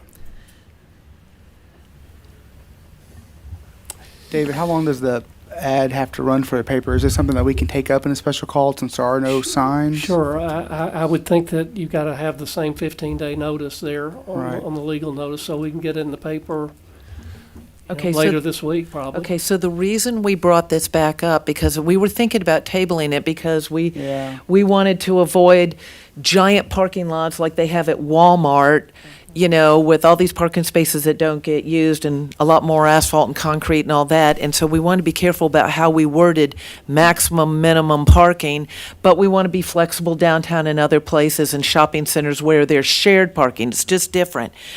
And we felt like if we tabled it for a month, that we might lose a business. Okay, is it all clear on that? That's why we did this. Hold on. Okay. So the issue with the restaurants is that they have minimum parking requirements, and we've got to let them do that. So if they have a minimum that's more than we allow, then they're going to come back for a variance. The issue, the acute issue, is Tanner, who is trying to put occupants on their second floor, Mhm. and they don't have the parking. So they want to build an adjacent parking lot, but our maximum restriction doesn't allow it. So Tanner's the So one that's Tanner's being the held up, one we're that's not. trying to act right now that we're gonna push back a month. All right, well, it was mentioned earlier during the work session that if we push this off for a month, we may lose a restaurant, which was the Two. word. Okay, So two there's restaurants, so. But I'm assuming that they're gonna go through the aggravation of a variance request. But it sounds like we've Right? got a, But I don't know that. sounds like we have a They 15, just may say, we have a hey, y'all, 15-day delay no matter what, so how do we can't take this up without the advertisement. Yeah, we may need to do a special call meeting in 16 days and do both of these. Okay, well, that would, You and I are both gone. oh, that's interesting. That's right. Okay, Right. Today's the 13th, that'd be the 29th, and we're both gone. Well, I mean, we could still do it. there's a quorum. I'm just saying It'll you be and the I are Danny gone. Carter show. Do You know, what? It'll be, Yeah. Okay, Mayor so we're Pro Tem dealing with Carter. Tanner, which has survived this long. They would probably survive a month. That, I don't think Tanner's the issue. The other one was 2 restaurants. And the problem with the minimums, correct me if I'm wrong on this, we're talking about something like, say, a Texas Roadhouse is coming, and they have their own minimum parking. That we have to allow And for it's them to come. conflicting with ours, and we need to accommodate that because everybody wants some of the. Yeah, Everybody wants if- some of those. If they want it, they want 90 Okay. spaces and our calculation lets them have 75, they're gonna come back to us for those 15. Okay, so are you saying, I just want to make sure we're clear on this, we could lose 2 restaurants if we don't address this very soon? Is that No, is that, I mean, it's possible. well, you're scaring me, so Well, I mean. Scaring us all, What, Tom. there's something real about what we're doing, because there's restaurants that are looking at us trying to make a decision right now. okay, But Tanner is the one that is going to get pushed back just like the J&M guy did. okay, so, Because they're ready to build a parking lot, and we're not letting them. yep, and time is money for them, and they will, Right. they'll go somewhere else, it And happens. if their tenant So, can't wait, then, yeah, you got the idea. is the best case scenario that we can pull off for there to be a meeting to occur, we have a mayor, pro tem, And a quorum. that can chair a meeting. We need a quorum, we need the signatures for the meeting. We have a meeting 2 weeks out, these people don't have to wait a month. Yeah, it's Thursday, the And- 29th. Obviously, we're going to need to communicate with the people that are concerned, the applicants, the man from Alabama, Allridge, do I have that right? Yes, I will- Councilman McCoy. Oh, I'm sorry, I'm and then sorry. Warmoth. Her hand was higher. Sorry. I was going to say, since this is oversight on our staff's part, that we really should put a meeting on the calendar, make an effort to put a meeting on the calendar. Not meaning to make you feel bad, Sean. That's not my point. I appreciate you taking accountability. I'm not trying to call you out or shame you or anything. But I really do think, since it was an oversight on our part, we really do need to make sure there's a meeting between now and March on the Exactly. agenda. It may be the first Monday in Coun- March. It just depends on how soon we can get it in the paper. Okay, Councilman Warmoth? So the 29th, I will be at training for elected How about the first official of that next institute. week, that Monday? Mm-hmm. I could do that. Mr. Carter? Okay. Yeah. Say it again. Like end of the afternoon, Well- 4 o'clock. Yeah, okay, good. That's, at least we can I think accommodate that's the these people. fastest So, we can do it. all right.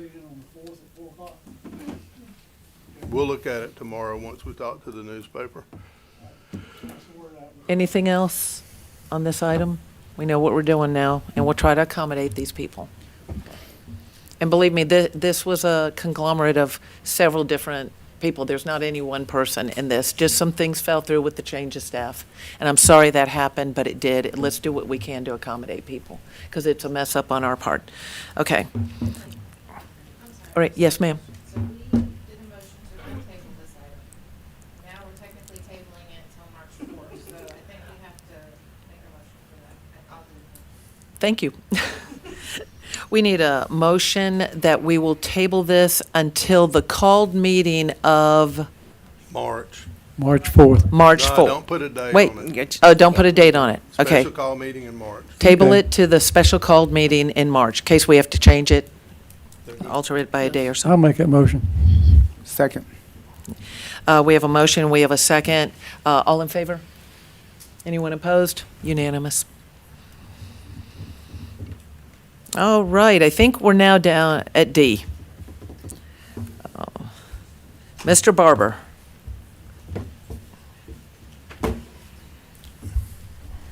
So which one are we doing? D1. D2.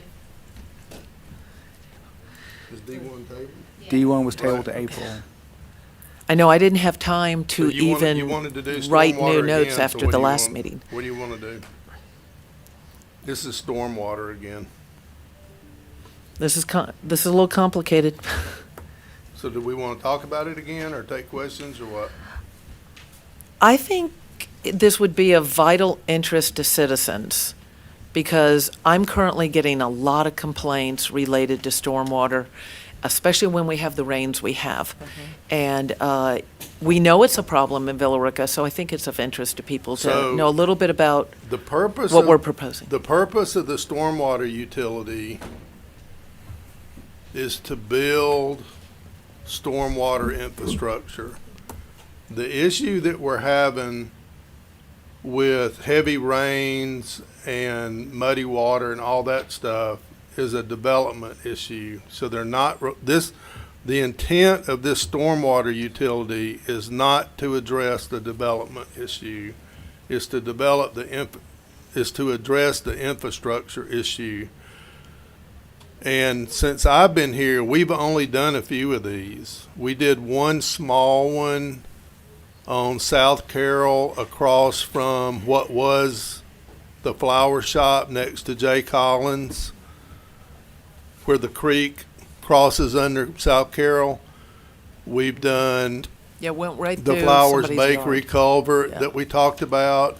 And, I mean, tell me another one.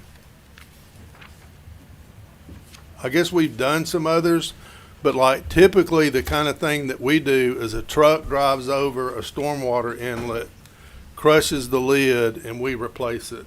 That's about how involved we get because we don't budget anything. This is sort of like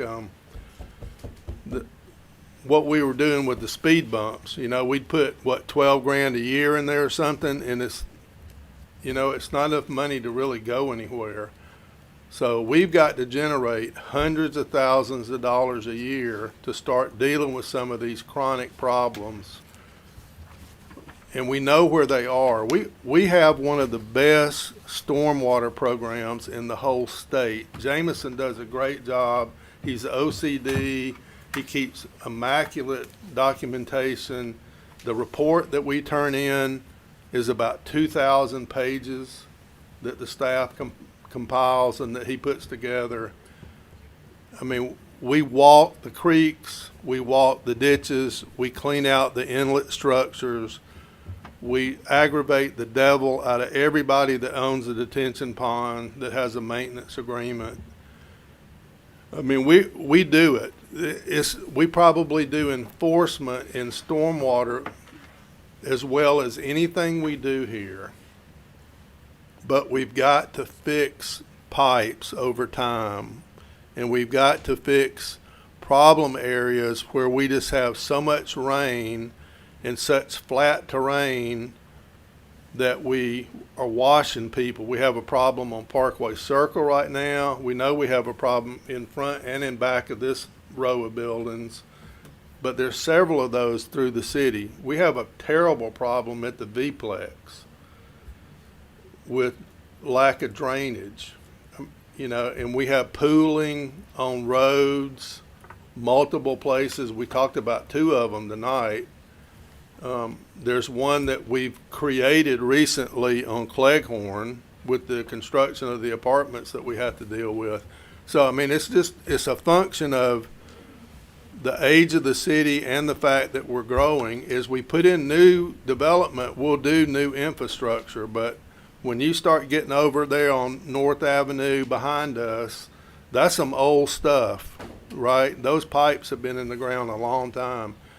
And depending on what they're made of, we got to be able to replace them, and that's going to take a lot of money. It doesn't come out of water and sewer. If we mix it with the general fund, you're always going to have contention when we do the budget, because then it becomes a property tax millage rate question. And I don't know that you want to create a millage rate problem every single year, and that's what this is going to become. And the way we dealt with it so far is we've ignored it like we don't have anything to do, but we do. It's not been as acute as water and sewer, so we haven't focused on it. But sewer was first, and then water, and then stormwater. So this is getting us ready, because we pretty much have nailed down sewer, and we're working on water now, but before too long, we're going to be ready to work on stormwater, and we need to have revenue rolling in year after year after year, just like we did when we started doing the sewer and the water rate raises. And you can look how successful that's been, spreading it out. Okay, so earlier when we talked about this, we decided that we'd probably bring it up in the retreat and spend more time on it, because this is a big deal. This would be a big change for the city. If we did this, it would be an additional fee that people would pay. I have to say this, though. As far as walking creeks and what we're inspecting, I don't know if we have access to private property or this or that, but I will say from my own perspective of going out and seeing some things, I have seen some, I'm not trained, but I also know when there's stuff that's laying places or draining in somewhere that shouldn't be going in there. When there's a grease trap over by a storm drain. Even as much of a rookie as I am, I'm wanting to know why I'm seeing all this silt, and I'm getting complaints for some people who may know more than me, maybe don't, because it's different people.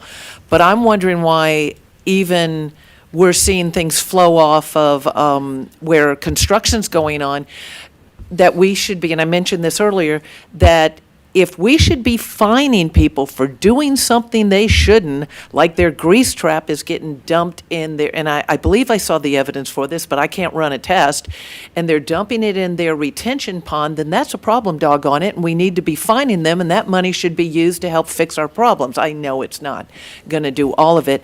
So that's my spiel on it, that I have seen some things concerning going out, and why I'm looking at why is there so much trash behind Ingalls in a thing that's where the water's flowing through, and then some of it is where it goes into, they're throwing things into detention ponds. And out at Bellevue, and this I think will be my last one, Senior Center, I was told we couldn't do anything to their retention pond because it was private and it was before Villa Rica had agreements. Well, now I've been told it is a retention pond, it's not a retention pond, so now I don't know for sure what it is.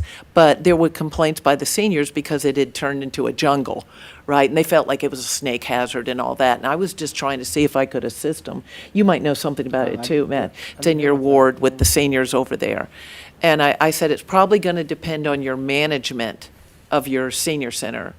To put the pressure on them based on what I was being told. But so we will be bringing this up and discussing it more in a retreat because it's a big deal, and I feel like we need to hear more from maybe one of the engineers involved that's proposing we go down this, and hear pros and cons. Y'all may have questions or concerns about this because we will be discussing it more. Councilman Carter. Yeah, I'm noticing that on the cover sheet of this thing, it says this is a budgeted item. You've put in $150,000 for this item. So it is in the budget, which we approved way back when. Okay. And that's to have a consultant, basically. Right. So we could move forward, but I think we talked about we're having a retreat next week, and that unless somebody opposes that, I think it would be good for us to know more information and not have just heard it for the first time today and then say, hey, we're going to spend this money on this, these consultants or whoever it is that does this work for us that we have to hire. Okay, I have some questions. Yes, Councilman McCoy. Okay, you say the funding source is the stormwater fund. Where do those funds come from? Are we charging, what I'm asking is, are we charging? The 150? Yeah, well, you said, the amount is coming from the budgeted item and the funding source is Stormwater Fund. It gets, right now, we're taking money out of general fund to do it. Okay, so there's no real Stormwater Fund. There is. Yeah, it's not self-sustaining. Okay, so the only funds that have gone in there are the general fund. Okay, if we do this and it takes off and we go, I'll let the train go.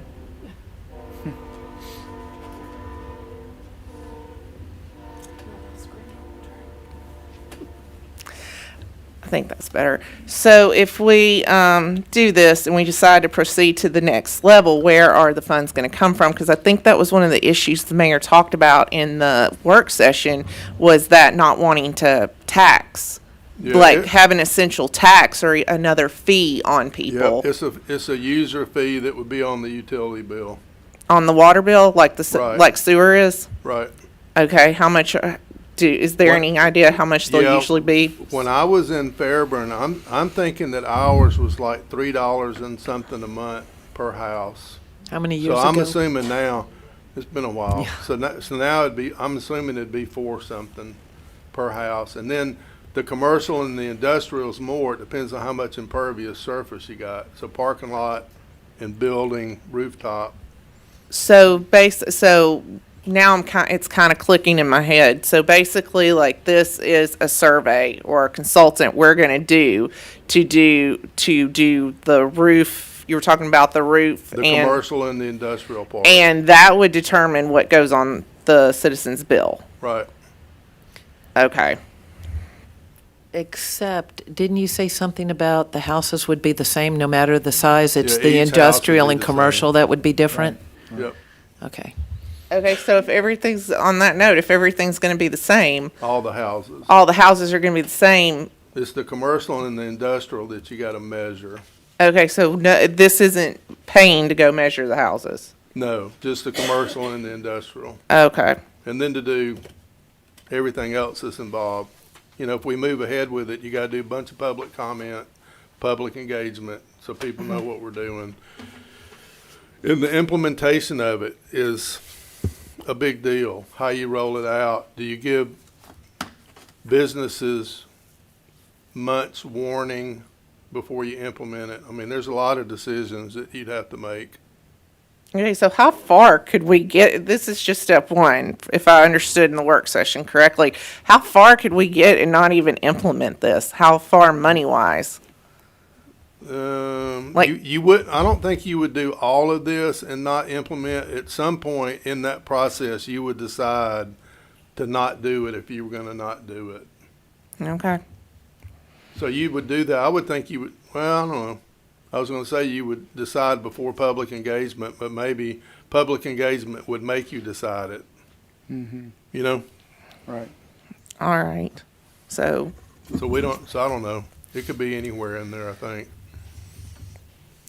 all right, that answers my questions. Thank you. Okay, if there aren't any more questions on that, because we will be covering it during the retreat, sewage improvements on Connors Road? So we need to table that. Oh, We're going that's to the table that to March. Yeah, that's the March one. Okay. City ma-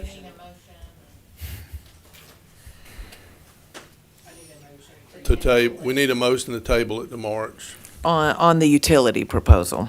I move to table D2 stormwater utility proposals until March meeting. We have a motion. Second. We have a second. All in favor? Anyone opposed? It's unanimous.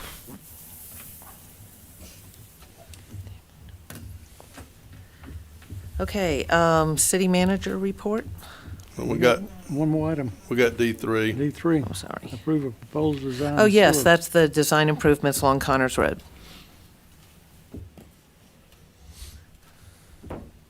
So we need to get started with the Connors Road force main project, and the first part of that is going to be the survey. If we don't get started with this, then we run the risk of not completing this project in time to relieve the north plant in a timely manner. So we need to move on with this one. And it's a big project. It's a lot of parcels that are going to be involved. And it's a large amount of money, $335,515. Yeah, it's going to be a $3 million project. When you get to the end of it. Okay, because this is just the, this is just the design. This is just that the, we well, would be. this is the design, the survey, the design, the bid, the contract, the construction and oversight. I mean, it's, beginning to end. But still, it's a lot of money and it's a big project. Okay, any other questions? Yes, Councilman McCoy?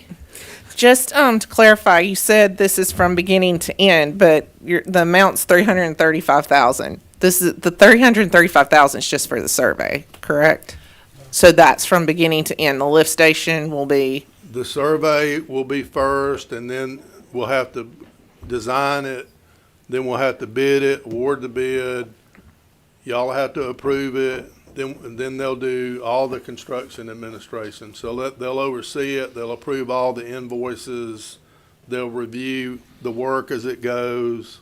Okay, so and we're inspect the work. we're So- still going to have to pay for the construction work. They're just going to construction Yeah, manage it. Yeah, the construction's going to be like a $3 million bid. Okay, that's where I wanted clarification, Yep. because it kind of sounded like this whole thing was going to be done or in my mind it did, and I was like, well, wait. But, okay, that's where I wanted clarification about the money. So in a nutshell, what we're doing in a section of town is redirecting the sewer to where we have capacity. Right. And that where is we the hope to west have station. IPR at some point. Because that's where the capacity is. It's our best choice, yeah. A motion? Okay, if there are any more questions, yes, we need a motion. Okay. I move to authorize the mayor to execute the proposal from Brennan Jones for sewer improvements along Connor Road for an amount not to exceed $335,515. Okay, we have a motion, need a second? Second, Councilman Marchman? Second. Pick. All right, all in favor? Any opposed? It's unanimous.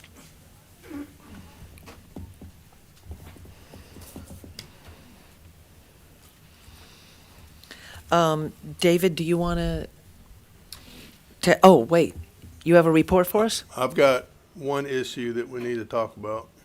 Now, we didn't get a report last month. Do you have one? No, we have executive session again. 2, in fact. So you don't do them when there's executive session? Because I know people really, now so we'll get sent them. We have one to talk about. And then we have executive session. Okay. So we have a decision to make. I have a decision, you have a decision, we all have a decision. And I don't know what to recommend, so I'm gonna tell you the situation, and then I need you to tell me which way to go. So we're in the midst of building the north bypass. And in a perfect world, we would install the water line during construction. So we have had the water line designed, and we've approached the contractor who's building the road and gotten a bid for that work. The good and the bad of that is that if we wait until the road's built, he estimates it will cost twice as much as doing it now. The bad is that we're going to effectively improve all the property on the north bypass for free on our nickel. And David and Kevin and I have talked multiple times about some way to get that money back, as property develops or whatever. But from either a timing standpoint or just a legal standpoint, there's no obvious way for us to both spend the money up front and recoup it later. So here are the numbers, because I think the numbers matter. If we just do the project on our nickel, it's about 2.1 million. And we would, we'd borrow that money as part of this GFA loan program that we're doing. But we would not get any help from any of the property owners, which would be Ingalls and John Wayne Sauls and Ashbrook or Guardian, Angel, whatever you call the nursing home, and a couple of small property owners who are who share the north bypass right away. If we wait and it really does double, let's say that a fourth of the length of the pipe is ours. If it doubles and it goes to 4 million, let's say, a fourth of that would be $1 million. So, and that's assuming that we could get all the property owners to kick in then, which if we had more time, could we even do that? I don't know that we could. You want to come talk about that part of it? On a mic, yeah. Yeah, go over there.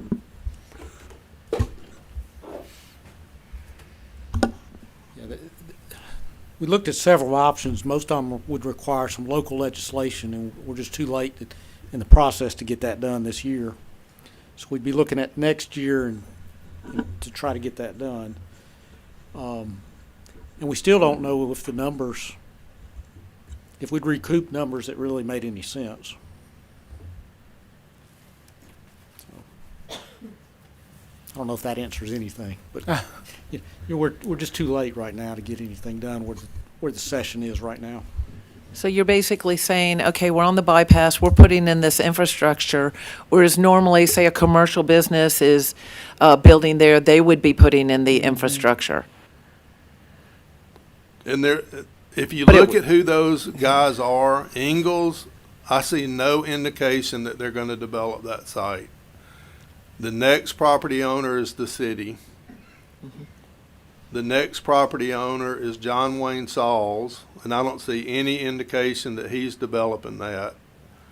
And then the end of it, on the 61 end, is the nursing home, right? That had an ownership change. Ashbrook. A year ago or so, right. Guardian Angel, Ashbrook. I think about a quarter of that property was ours. Right. So roughly, Ingalls is a quarter, we're a quarter, John Wayne's maybe a little less than a quarter, and Guardian Angel's a little more than a quarter. Rough numbers. So the safe short-term play is to not install it.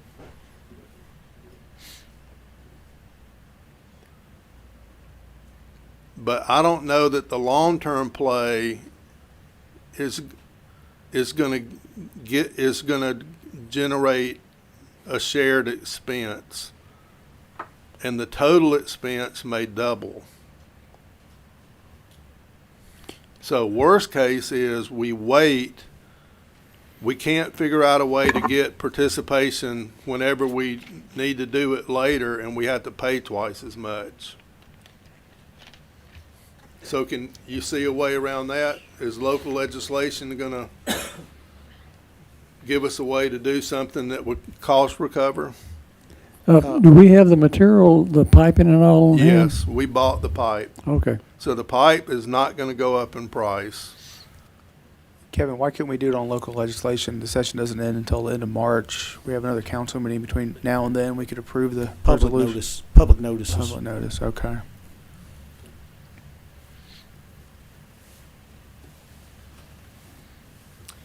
It's interesting. Maybe. I mean, this is, this is not an easy decision or recommendation or anything for me.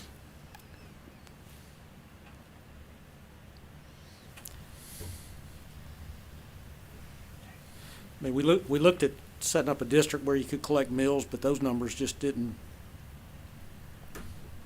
they generate Yeah, you can't recoup enough thousands of dollars, not hundreds of thousands of dollars, not millions of dollars. Well, a quarter of it is ours. I'm assuming we don't mind improving ours. Yeah, but you 'Cause we can't can improve sell it. ours without improving theirs. Because it's all gotta Because you be got to done. get to us. Right, Across right. one of, at least one Yeah, we'd of have them. to be, that's if we did it all up front. If we did it. You'd have to at least do Ingalls to get to us. That'd be the shortest route. But I'm saying, if we were to front it, we don't mind doing ours, what we own. Yeah, It's we all could- the other property that we could would. put the pipe in ours. No, It I wouldn't- don't It wouldn't mean be that. connected to the I system. meant if we so- were to do it all, that was one of the options, right? That we pay for all this improvement to this property.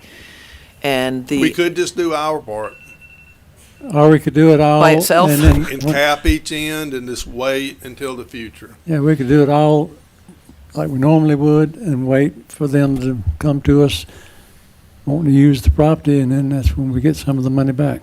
I think I'd rather we listen to don't one have of a those It's engineers not property, explain it's the it. pipe. Right. So say it again. Well, I'm thinking we go ahead and lay the utilities, the pipes, the lines and all that, lay all that along the north bypass. And then when the other three people that own this property come to us to want to develop it, which is going to happen sometime in the future, that's when we recoup the money. We don't have a way to, because it'd be a public utility. But we can't- They would just pay a tap fee and, We can't ask them to enter into a development agreement now, or to do that?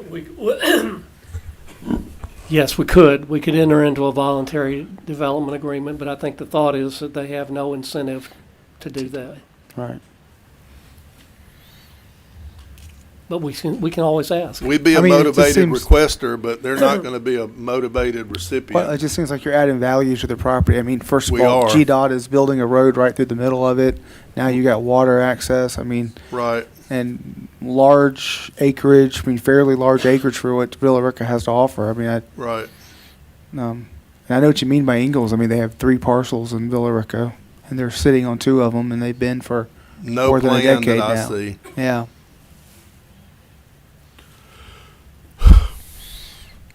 But So- it seems like So at the least safe play is to not do anything, or maybe just put it on our land and cap it on each end.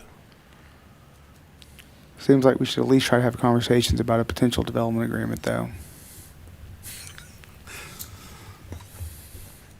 Well, it's not like we're doing anything with this right now. Yeah, we gotta do it now. We got to. Oh, yeah. Yeah, because the contractor needs to know whether or not he's. Yeah, the contractors, We just heard all this. We just had all this back and forth, and we're supposed to decide this now. well, I need to tell them something. We've had it designed and we've got it estimated.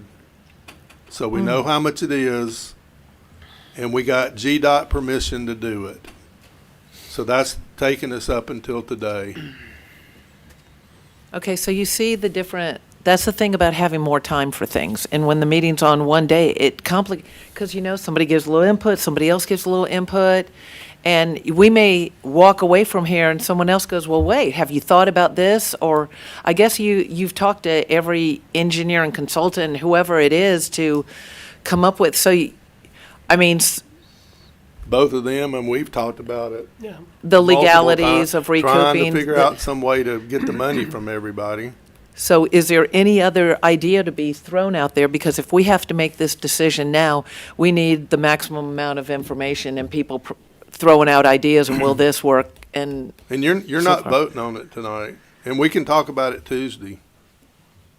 Well, that's what I was wondering, That's that if fine. we can talk about it during the retreat. I don't think I'm gonna be any smarter Tuesday than I am tonight, though. Well, is there anybody else to present to us? I mean, I guess maybe y'all have covered.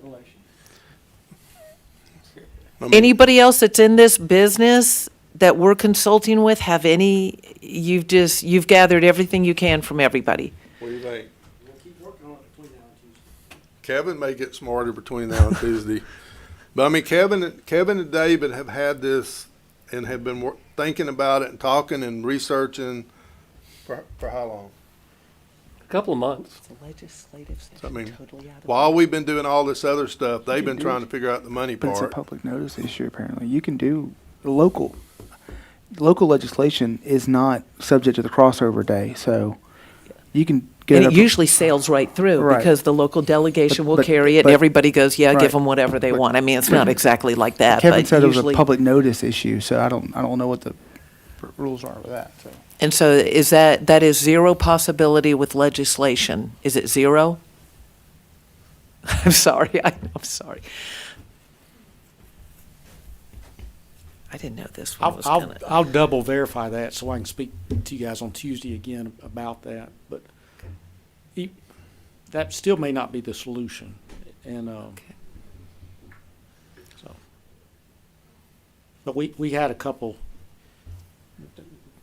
in our office. We were trying to do something similar for another client, and that was the issue. So talk about it Tuesday. What is the will of the council? I don't think we have a choice. about it Talk about it Tuesday. Yeah. Tuesday. Do what? Tuesday. I don't think we have a choice. I don't think we have another choice. We figure I'm you're good. going to get some pixie dust, and it's going to be all fixed by the time we get there. I'm good with that.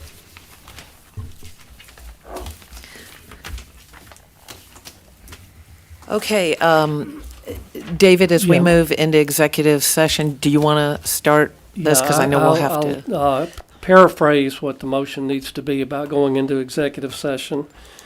You've really got three reasons to go into executive session. You've got, and again, I'm going to paraphrase it and we'll adopt the language that's on the agenda itself. You're going into executive session to discuss personnel, which is number one. You're going into executive session to discuss the potential purchase of real estate, which is number two. And number three, which is not listed, but which is meeting with legal counsel pursuant to the attorney-client privilege to discuss a pending lawsuit, which is different from the executive session that we had earlier today. So personnel, real estate, and litigation. I'll make Okay, that so we motion. still have three. David, I'm sorry. Oh, are we also going to discuss the executive session item that I presented, which I think is also attorney-client privilege, but not about a Yes. lawsuit? Yeah, if you're going to talk about that, we can do that under that same reasoning. Yes. Okay, thank you. I'll still make that motion. Okay, so we need a motion to move into executive session. I did. So moved. Okay, we have a motion from Councilman Carter. Second. Second from two. Okay, you can go, Matthew. All right, Matt. And all in favor? Any opposed? We're going into executive session.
come back in out of executive session. So moved. Second.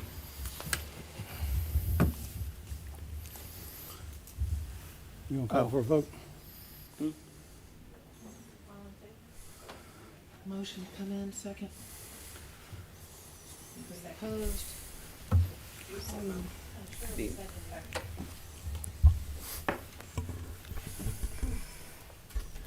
All right.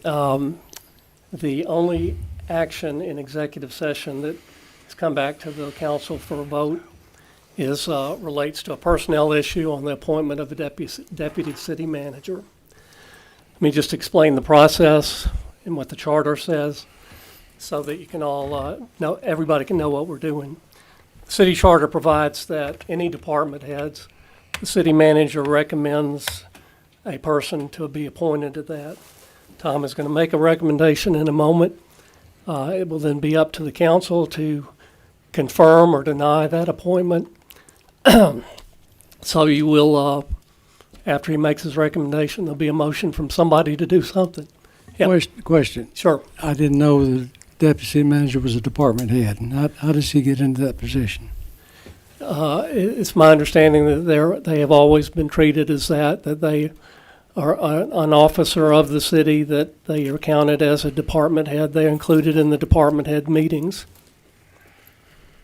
I don't know that we have any type of a formal tree that would declare that, but they've always been treated forever as a department head. So that's the process. Again, somebody will move to confirm or deny the appointment, and we'll see what the vote is then. So David, do we have the opportunity to ask the city manager for another candidate, or are we limited by his recommendation? Well, he'll make a recommendation. You can vote not to confirm that, and then he'd be left with having to make another recommendation. You can always make a suggestion. He's not required by the charter to accept that. The way it's set up is the city manager is in charge of personnel, and he can recommend whoever he chooses for a position, and it then falls to the council, if they're a department head or an officer, to confirm that or not. I'm saying it as directly as I can. If you got questions, I'll be glad to try and answer them.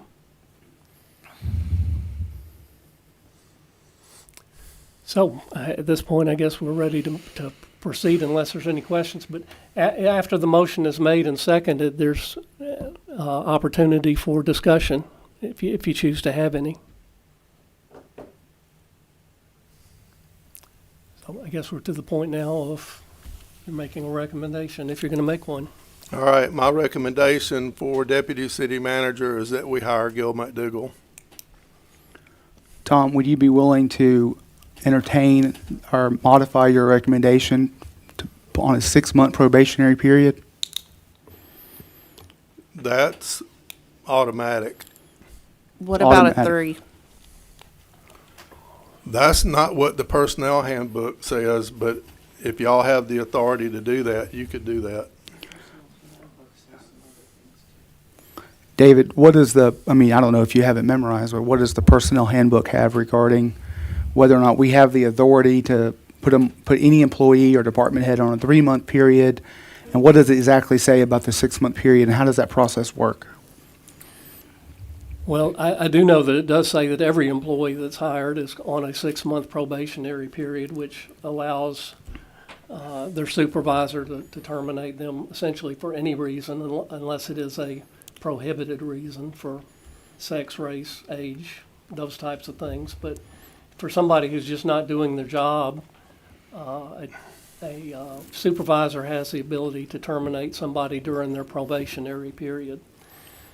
Without cause, in other words? Pardon? Is that the with or without cause? Without cause. Without cause. Without appeal. Yeah, and as far as whether or not you have the power to individually vary the terms of the personnel handbook, I would say no without actually having a contract with that employee. Because you're hiring a person in just under the standard terms of the personnel handbook. If you're going to vary that in some way, it really needs to be on a contract basis. So in the event, and I've not experienced this, I don't believe, since I've been on council, but in the event that a department head comes up on their 6-month probation period, what is the process for the council or the city manager to consider whether or not they stay employed by the city? I think if the council were going to do that, you would take action by, before that 6-month had occurred, that you would call in the city manager and say that it was the pleasure, it's the wishes of the council to have that employee terminated. And then if the city manager chose not to do that, your rights then are to terminate the city manager. I mean, you have control. You don't have control over the deputy city manager directly, but you do have control over the city manager directly. And if you choose to terminate the city manager, then that's clearly within the power of the council to do that. So, Just as an example, if at the 4-month period, you're dissatisfied with, what any employee is doing, I think you have the ability to get together with him and say, look, we're not happy with employee X. You need to do something about that. And if the city manager responds, well, I'm not going to do anything about it, then your remedy is to terminate the city manager. so we have that option in 3 months. That Correct. would be the option in 3 months. Correct. Not 3 months, though. Or Whenever you chose to. whenever we chose, we could. Oh, I see, yeah. Time in the 6 months. It's within the 6 months. So if we chose to revisit it, then we could make a decision. If we could make a decision then. But that decision would actually be a conversation with the city manager. Correct. And then if the city manager agrees with the council to take action during that probationary period. So we can have that conversation in 3 months. It's within the probationary period. We could have that conversation. Yeah, And not have do to- it anytime you chose to. Yeah. Right.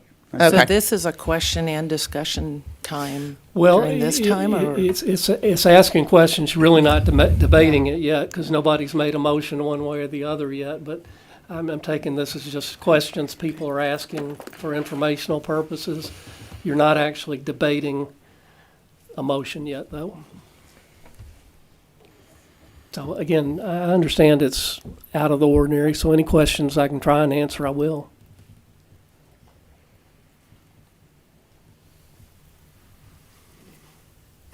So I guess the short of my question was, we don't have to ask Tom if he would make a modification to his recommendation by limiting to 6 months, because it's already provided for in the It's in city, the in the personnel employee handbook. handbook, personnel handbook.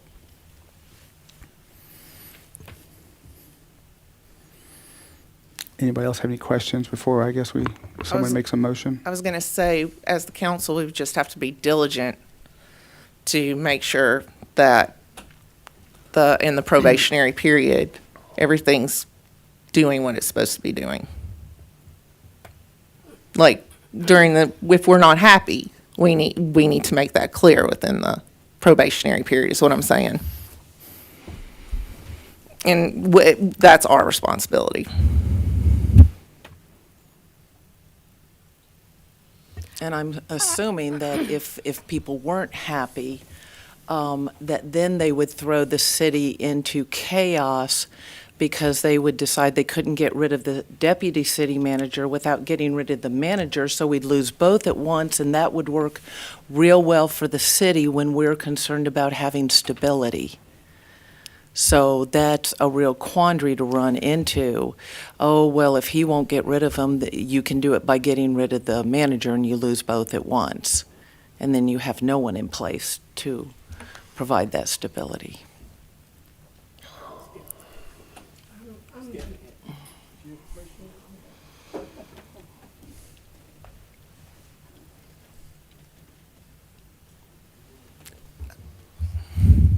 I will go so far as to say this, but aren't we in politically killing two birds with one stone? If right now we're saying we're concerned about stability, but there have been a lot of citizens who've called for the city manager's resignation, and that's his prerogative. But if this doesn't work out the way it's supposed to, then that won't be an issue. A resignation letter won't be an issue. I guess technically we need to have a motion so we can further discussion. Correct.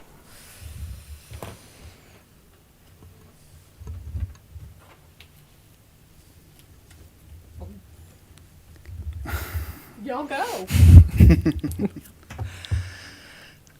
I move to hire the city manager's recommendation of Gil McDougall for deputy city manager. I'll second. Okay, so we have a motion and we have a second, and so now it's open for discussion. I'll just say that if you wanted a backdoor way to overturn an election, this is exactly what you would do. You would bring in the candidate that lost 2-1, and you would put him in a position to work with the city manager. This is very wrong. I believe our citizens will feel so disrespected because voting and the ability to vote people into office is how we do a Republican government, a republic with representatives. And the person that the people rejected in a 2-1, some people are going to make sure that person is installed to be working for them again. And it's a sad evening to see that sort of thing happen. I can't even put into words the disappointment I have and how bad I feel for Villa Rica and the citizens tonight.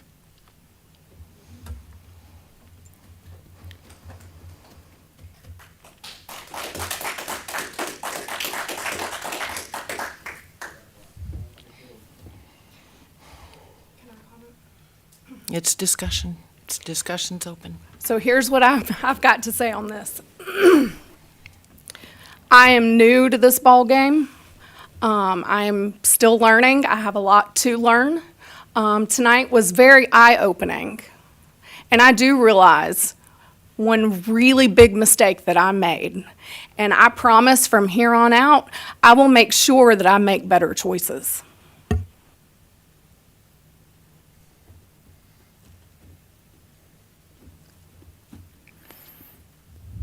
I'll just say that this is not an attempt, at least on my part, to backdoor the election. We're not asking, or Tom is not asking, or the city manager is not asking for Gil McDougall to be the mayor. He's not asking for Gil McDougall to even be the city manager. He's asking for us to approve his recommendation for him to be the deputy city manager. As David explained, we're limited by his recommendation. There's a need to fill this role that's been vacant since, I think it was August or September, maybe October. Apparently, we've had 22 applicants, and I'll say we discussed those applications downstairs, and none of the top 7, at least, did not appear to pass any kind of muster with the HR department or with Mr. Barber. So I'm making this decision because I do believe it's the best thing for the city, though it's not the decision I would like to make. Since we're still open for discussion, I never saw one of the applications. The city, it was verbalized what was in some of the applications, and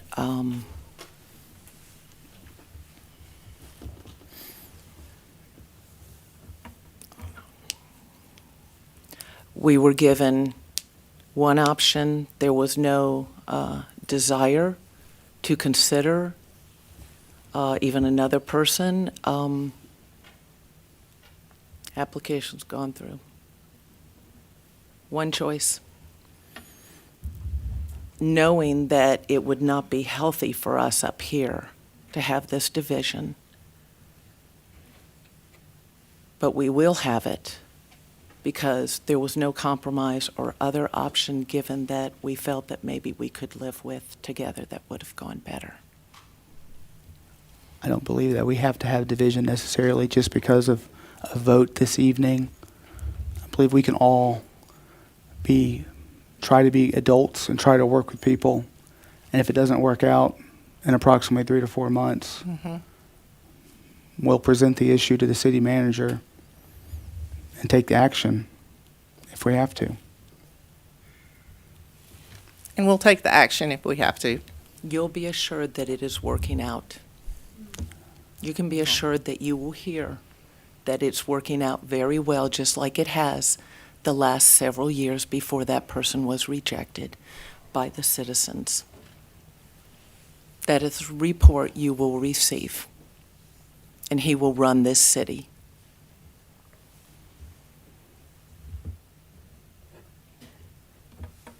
Any more discussion?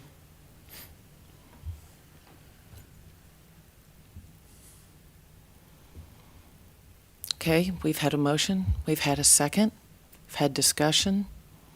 The vote is it will be a yay or nay with a hand to either accept who the city manager has recommended or no. So, all in favor? All opposed? That's a 3-2.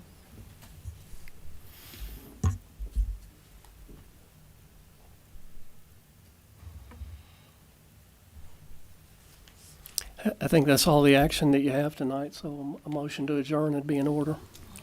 Can I get a Motion to adjourn. Second. It's been seconded. In favor of adjourning? It's unanimous.